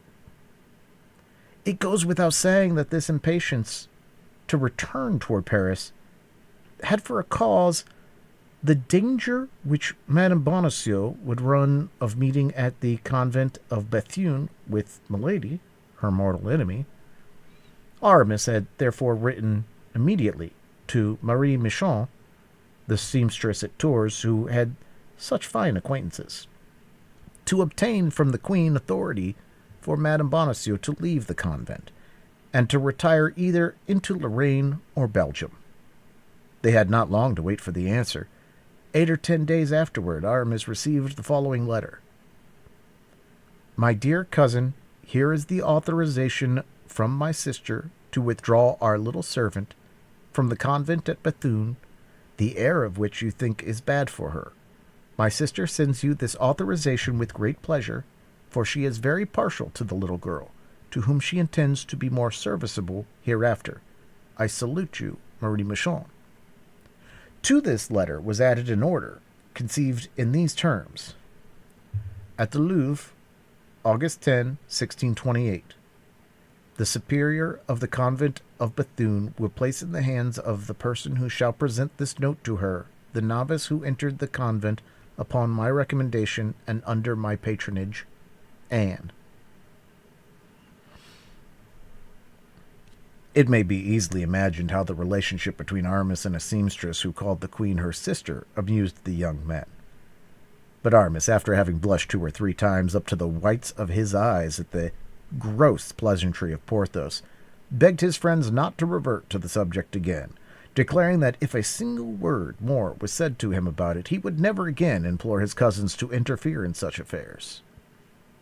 There was no further question, therefore, about Marie Michon among the 4 musketeers, who besides had what they wanted, that was, the order to withdraw Madame Bonacieux from the convent of the Carmelites of Bethune. It was true that this order would not be of great use to them while they were in camp at La Rochelle, that is to say, at the other end of France. Therefore, D'Artagnan was going to ask leave of absence of Monsieur de Treville, confiding to him candidly the importance of his departure, when the news was transmitted to him as well as to his 3 friends, that the king was about to set out for Paris with an escort of 20 musketeers, and that they formed part of the escort. Their joy was great.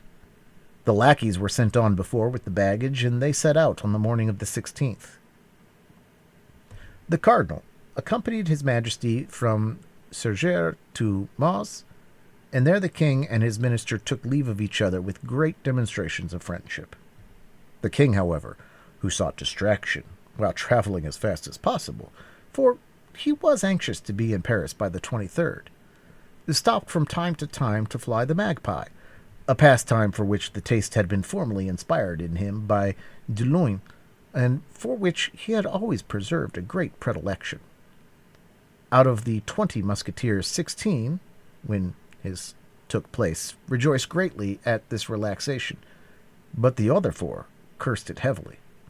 D'Artagnan, in particular, had a perpetual buzzing in his ears, which Porthos explained thus. A very great lady has told me that this means that somebody is talking of you somewhere. At length the escort passed through Paris on the 23rd, in the night. The king thanked Monsieur de Treville and permitted him to distribute furloughs for 4 days, on condition that the favored party should not appear in any public place under penalty of the Bastille. The first 4 furloughs granted, as may be imagined, were to our 4 friends. Still further, Athos obtained of Monsieur de Treville 6 days instead of 4, and introduced into these 6 days 2 more nights, for they set out on the 24th at 5 o'clock in the evening, and as a further kindness, Monsieur de Treville postdated the leave to the morning of the 25th. "Good Lord," said D'Artagnan, who, as we have often said, never stumbled at anything. "It appears to me we are making a great trouble of a very simple thing. In 2 days, and by using up to 2 or 3 horses, that's nothing. I have plenty of money. I'm at Bethune. I present my letter from the Queen to the Superior, and I bring back the dear treasure I go to seek. Not into Lorraine, not into Belgium, but to Paris, where she'd be much better concealed, particularly while the cardinal's at La Rochelle. Well, once returned from the country, half by the protection of her cousin, half through what we have personally done for her, we shall obtain from the Queen what we desire. Remain, then, where you are, and do not exhaust yourselves with useless fatigue. Myself and Planchet are all that such a simple expedition requires." To this, Athos replied quietly, "We also have money left, for I have not yet drunk all my share of the diamond, and Porthos and Aramis have not eaten all of theirs. We can therefore use up 4 horses as well as 1. But consider, D'Artagnan," added he, in a tone so solemn that it made the young man shudder, "consider that Bethune is a city where the cardinal has given rendezvous to a woman who, wherever she goes, brings misery with her. If you had only to deal with 4 men, D'Artagnan, I would allow you to go alone. You have to do with that woman. We 4 will go, and I hope to God that with our 4 lackeys we may be in sufficient number." "You terrify me, Athos," cried D'Artagnan. "My God, what do you fear?" "Everything," replied Athos. D'Artagnan examined the countenances of his companions, which, like that of Athos, wore an impression of deep anxiety, and they continued their route as fast as their horses would carry them, but without adding another word.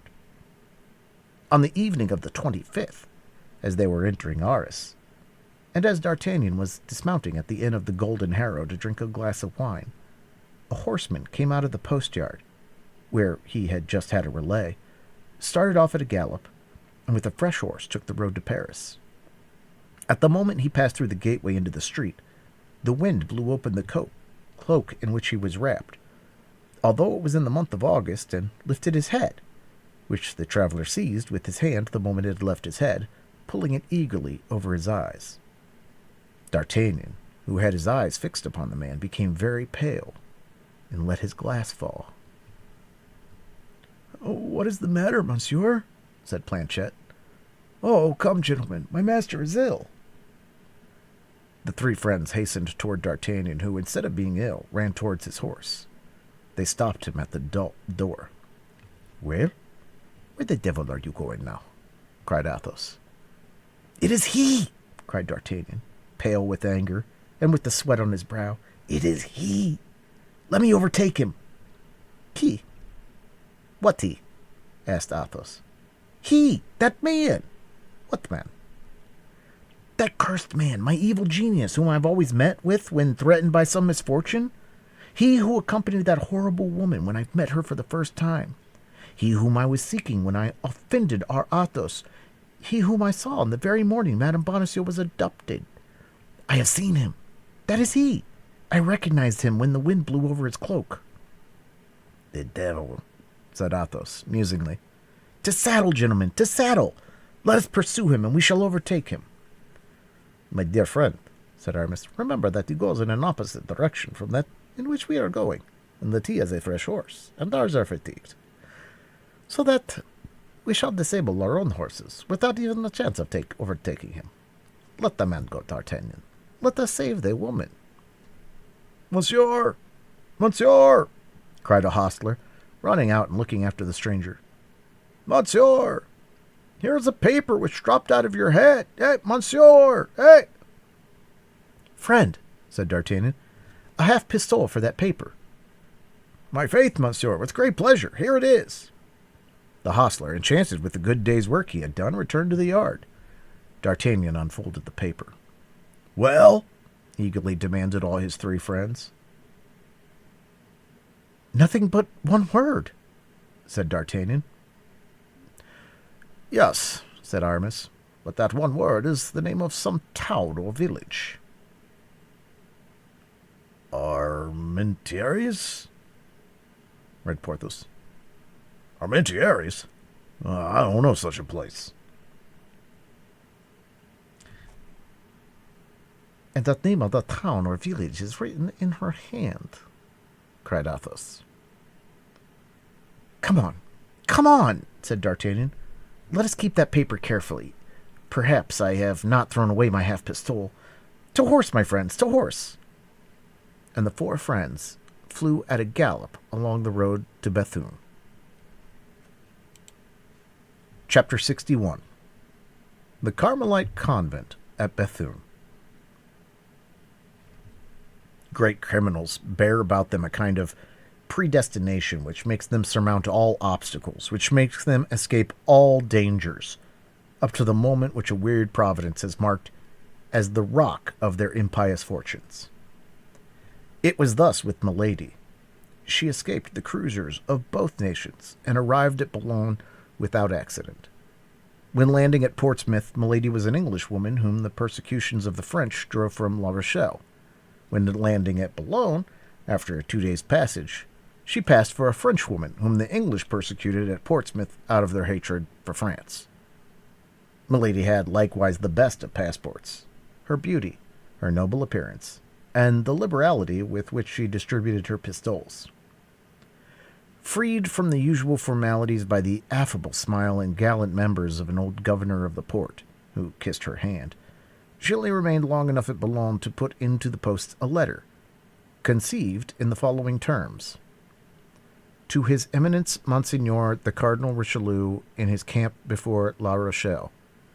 Monseigneur, let your Eminence be assured, His Grace the Duke of Buckingham will not set out for France. Milady de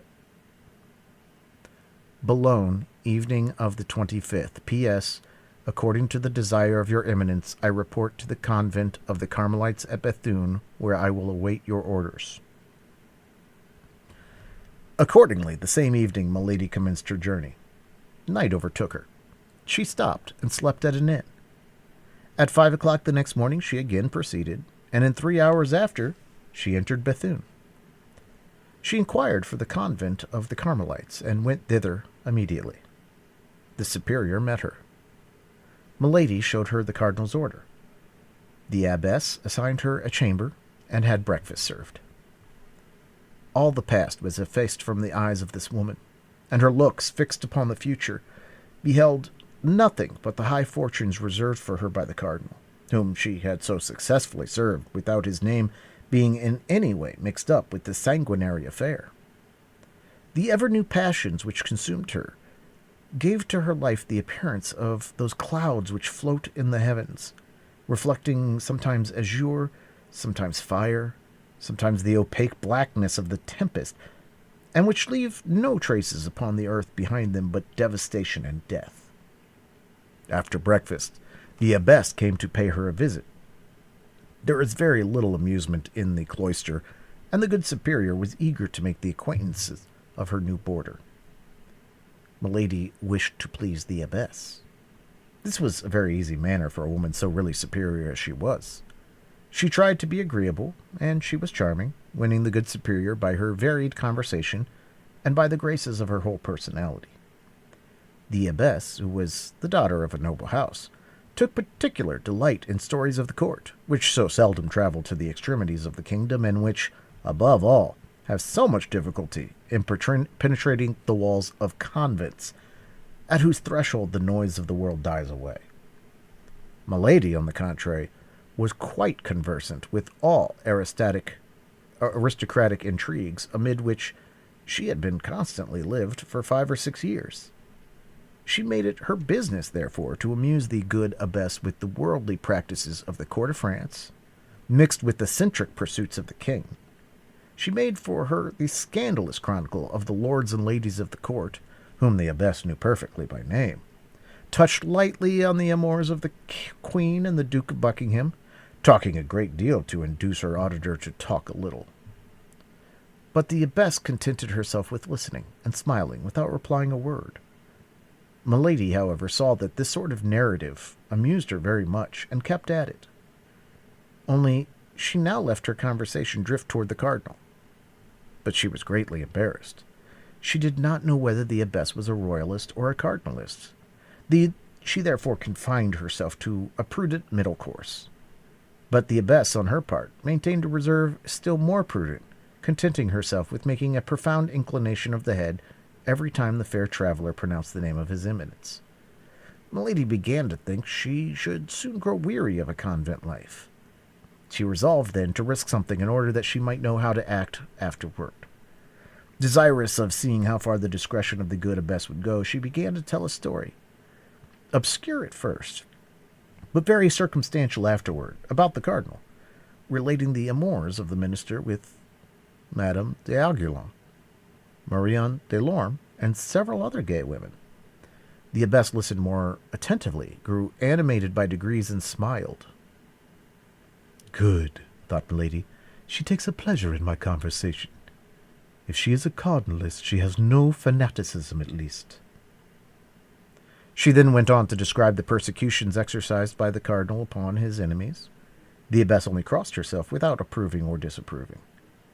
This confirmed Milady in her opinion that the abbess was rather royalist than cardinalist. Milady therefore continued, coloring her narrations more and more.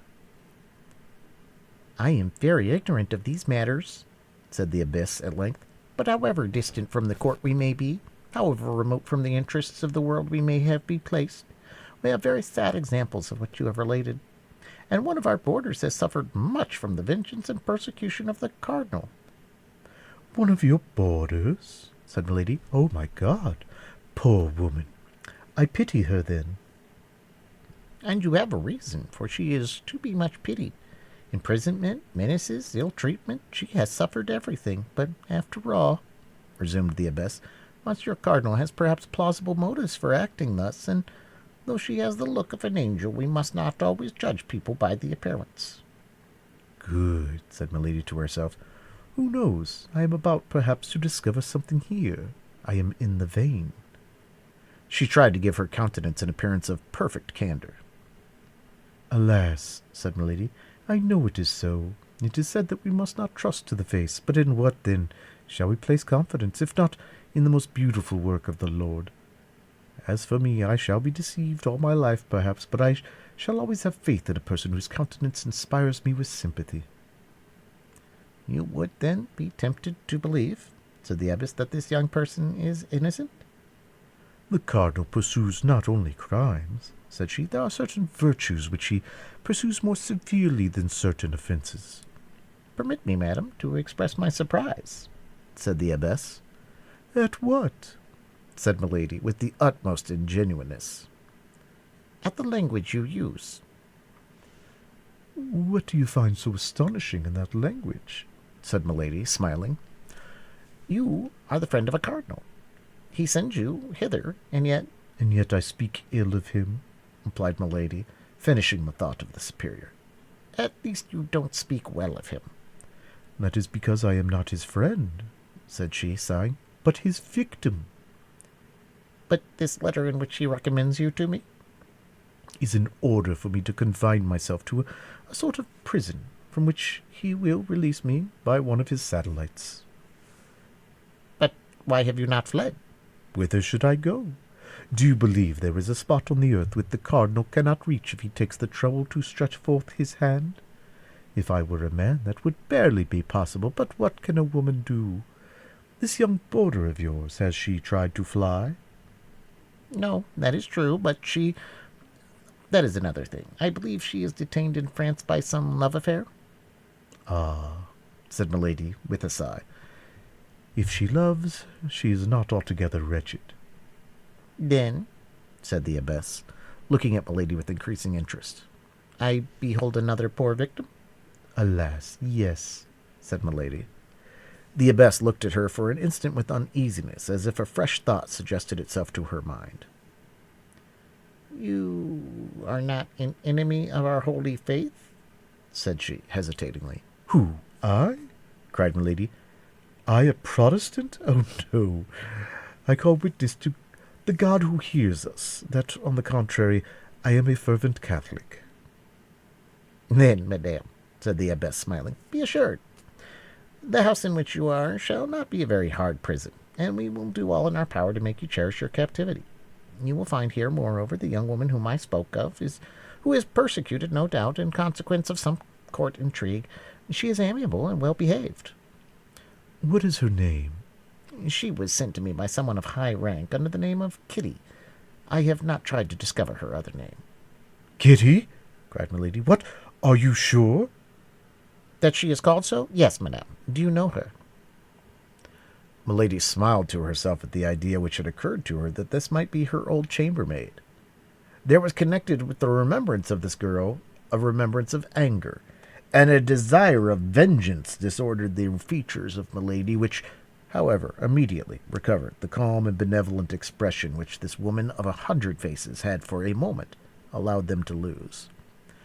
And when can I see this young lady, for whom I already feel so great a sympathy? Asked Milady. Why, this evening, said the abbess. Today even. But you have been travelling these 4 days, as you told me yourself. This morning you rose at 5 o'clock. You must stand in need of repose. Go to bed and sleep. At dinner time we will rouse you. Although Milady would very willingly have gone without sleep, sustained as she was by all the excitements which a new adventure awakened in her heart, ever thirsting for intrigues, she nevertheless accepted the offer of the superior. During the last 15 days she had experienced so many and such varied emotions that, if her frame of iron was still capable of supporting fatigue, her mind required repose. Still, therefore, she took leave of the abbess, went to bed, softly rocked by the ideas of vengeance which the name of Kitty had naturally brought to her thoughts. She remembered that almost unlimited promise which the cardinal had given her if she succeeded in her enterprise. She had succeeded. D'Artagnan was then in her power. One thing alone frightened her, that was the remembrance of her husband, the Comte de la Fère, whom she had believed dead or at least expatriated, and whom she found again in Athos, the best friend of D'Artagnan. But alas, if he was the friend of D'Artagnan, he must have lent him his assistance in all the proceedings by whose aid the queen had defeated the project of his eminence. If he was the friend of D'Artagnan, he was the enemy of the cardinal, and she doubtless would succeed in involving him in the vengeance by which she hoped to destroy the young musketeer. All these hopes were so many sweet thoughts for Milady, so, rocked by them, she soon fell asleep. she was awakened by a soft voice which sounded at the foot of her bed.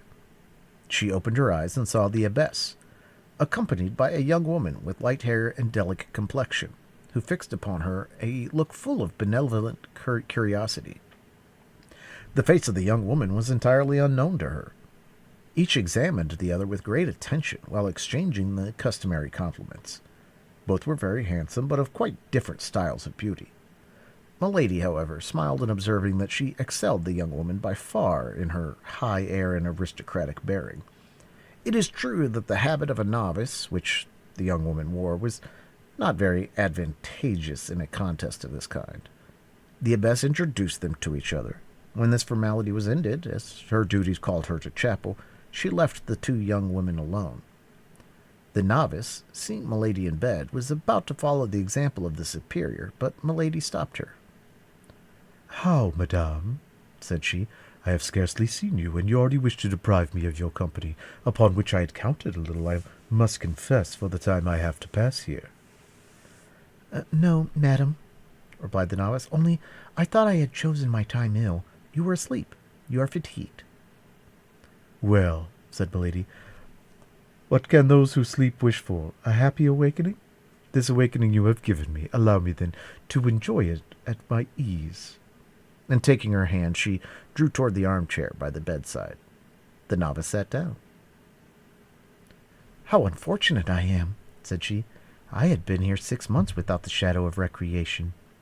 You arrive, and your presence was likely to afford me delightful company, yet I expect in all probability to quit the convent at any moment." "How? Are you going soon?" asked Milady. "At least I hope so," said the novice, with an expression of joy of which she made no effort to disguise. "I think I have learned you had suffered persecutions for the cardinal," continued Milady. "That would have been of another motive for sympathy between us." "What have I heard, then, from our good mother is true? You have likewise been the victim of that wicked priest?" "Hush," said Milady. "Let us not, even here, speak thus of him.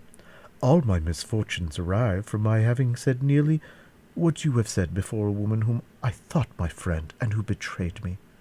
Are you also the victim of a treachery?" "No," said the novice, "but of my devotion.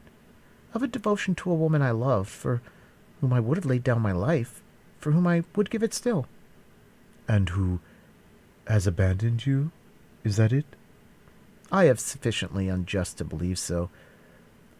But during the last 2 or 3 days I have obtained proof to the contrary, for which I thank God, for it would have cost me very dear to think she had forgotten me. But you, madame, you appear to be free," continued the novice, "and if you were inclined to fly, it only rests with yourself to do so." "Whither would you have me go, without friends, without money, in a part of France with which I am unacquainted, and where I have never been before?" "Oh," cried the novice, "as to friends, you would have them wherever you want. You appear so good, and are so beautiful." "That does not prevent," replied Milady, softening her smile so as to give it an angelic expression, "my being alone, or being persecuted." "Hear me," said the novice. "We must trust in heaven. There always comes a moment when the good you have done pleads your cause before God. And see, perhaps it is a happiness for you, humble and powerless as I am, that you have met with me. For if I leave this place, well, I have powerful friends who, after having exerted themselves on my account, may also exert themselves for you." "Oh, when I said I was alone," said Milady, hoping to make the novice talk by talking of herself, "it is not for want of friends in high places, but those friends themselves tremble before the cardinal. The queen herself does not dare to oppose the terrible minister. I have proof that her majesty, notwithstanding her excellent heart, has more than once been obliged to abandon the anger of his eminence persons who had served her." "Trust me, madam, the queen may appear to have abandoned those persons, but we must not put faith in appearances. The more they are persecuted, the more she thinks of them, and often, when they least expect it, they have proof of a kind remembrance." "Alas," said Milady, "I believe so. The queen is so good." "Oh, you know her, then? That lovely and noble queen, that you speak of her thus?" cried the novice, with enthusiasm. "That is to say," replied Milady, driven into her entrenchment, that I have not the honor of knowing her personally, but I know a great number of her most intimate friends. I'm acquainted with Monsieur de Poutin. I met Monsieur Duhart in England. I know Monsieur de Treville. Monsieur de Treville? Exclaimed the novice. Do you know Monsieur de Treville? Yes, perfectly well. Intimately, even. The captain of the King's Musketeers? The captain of the King's Musketeers. Why, then, only see, cried the novice. We shall soon be well acquainted, almost friends. If you know Monsieur de Treville, you must have visited him. Often, said Milady, who, having entered this track, and perceiving that falsehood succeeded, was determined to follow it to the end. With him, then, you must have seen some of his musketeers? All those he is in the habit of receiving, replied Milady, for whom this conversation began to have a real interest. Name a few of those you know, and we'll see if they are my friends. Well, said Milady, embarrassed, I know Monsieur de Levigny, Monsieur de Courtivant, Monsieur de Foressac. The novice let her speak, then, seeing that she paused, she said, Don't you know a gentleman named Athos? Milady became as pale as the sheet in which she was lying, and mistress as she was of herself could not help uttering a cry, seizing the hand of the novice and devouring her with looks. What is the matter? Good God! Asked the poor woman. Have I said anything that has wounded you? No, but the name struck me, because I also have known that gentleman, and it appeared strange to me to meet with a person who appears to know him well. Oh, yes, very well. And not only him, but some of his friends, Messieurs Porthos and Aramis. Indeed, you know them likewise? I know them, cried Milady, who began to feel a chill penetrate her heart. Well, if you know them, you know that they are good and free companions. Why do you not apply to them, if you stand in need of help? That is to say, stammered Milady, I am not really intimate with any of them. I know them from having heard one of their friends, Monsieur de D'Artagnan, say a great deal about them. You know Monsieur d'Artagnan! Cried the novice, in her turn seizing the hands of Milady and devouring her with her eyes. Then, remarking the strange expression of Milady's countenance, she said, Pardon me, madame, you know him by what title? Why, replied Milady, embarrassed. Why, by the title of friend. You deceive me, madam, said the novice. You have been his mistress. It is you who have been his mistress, madame, cried Milady in her turn. I? said the novice. Yes, you. I know you now. You are Madame Bonacieux. The young woman drew back, filled with surprise and terror. Oh, do not deny it. Answer, continued Milady. Well, yes, madame, said the novice. Are we rivals? The countenance of Milady was illuminated by so savage a joy that under any other circumstances Madame Bonacieux would have fled in terror, but she was absorbed by jealousy. Speak, madam, resumed Madame Bonacieux, with an energy of which she might not have been believed capable. Have you been, or are you his mistress? Oh, no, cried Milady, with an accent that admitted no doubt of her truth. Never, never. I believe you, said Madame Bonacieux. But why, then, did you cry out so? Do you not understand? Said Milady, who had already overcome her agitation and recovered all her presence of mind. How can I understand? I know nothing. Can you not understand that Monsieur d'Artagnan, being my friend, might take me into his confidence? Truly? Do you not perceive that I know all? Your abduction from the little house at Saint-Germain, his despair, that of his friends, and their useless inquiries up to this moment. How could I not help being astonished when, without having the least expectation of such a thing, I meet you face to face, you of whom we have so often spoken together, you whom he loves with all his soul, you whom he had taught me to love before I had seen you. Ah, dear Constance, I have found you then. I see you at last. And Milady stretched out her arms to Madame Bonacieux, who, convinced by what she had just said, saw nothing in this woman, whom an instant before she had believed her rival but a sincere and devoted friend. "Oh, pardon me, cried she, sinking upon the shoulders of Milady. "Pardon me, I love him so much." These two women held each other for an instant in a close embrace. Certainly, if Milady's strength had been equal to her hatred, Madame Bonacieux would never left that embrace alive. But not being able to stifle her, she smiled upon her. "Oh, you beautiful, good little creature," said Milady. "How delighted I am to have found you. Let me look at you." And while saying these words, she absolutely devoured her by her looks. "Oh, yes, it is you indeed. From what he has told me, I know you now. I recognize you perfectly." The poor young woman could not possibly suspect what frightful cruelty was behind the rampart of that pure brow, behind those brilliant eyes in which she read nothing but interest and compassion. "Then you know what I have suffered," said Madame Bonacieux, "since he has told you what he has suffered. But to suffer for him is happiness." Milady replied mechanically, "Yes, that is happiness." She was thinking of something else. "And then," continued Madame Bonacieux, "my punishment is drawing to a close. Tomorrow, this evening perhaps, I shall see him again, and the past will no longer exist." "This evening?" asked Milady, roused from her reverie by these words. "What do you mean? Do you expect news from him?" "I expect himself." "Himself? D'Artagnan here?" "Himself." "But that's impossible.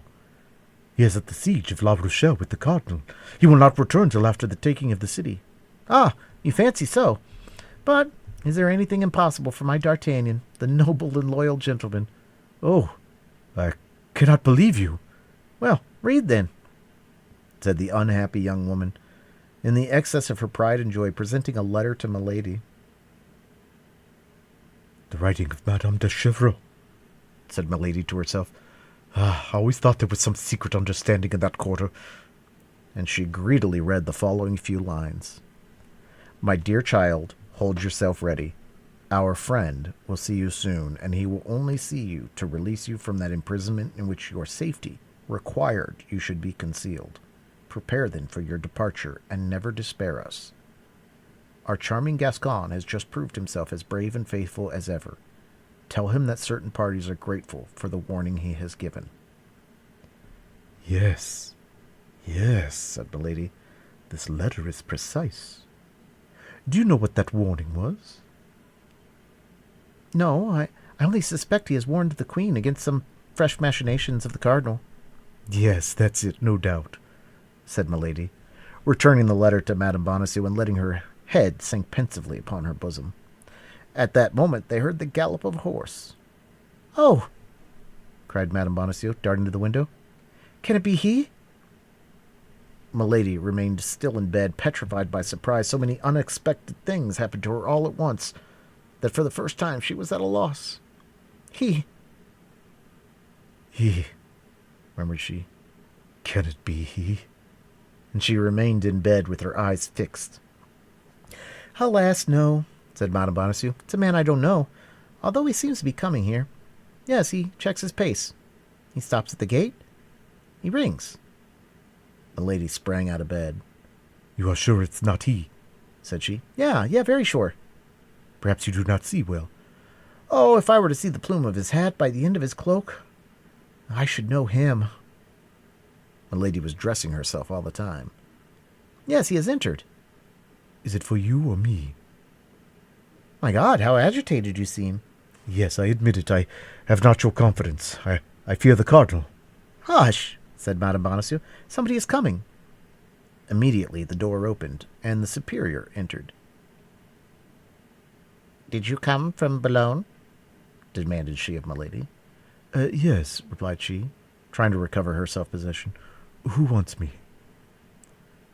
"A man will not tell me his name, but who comes from the cardinal."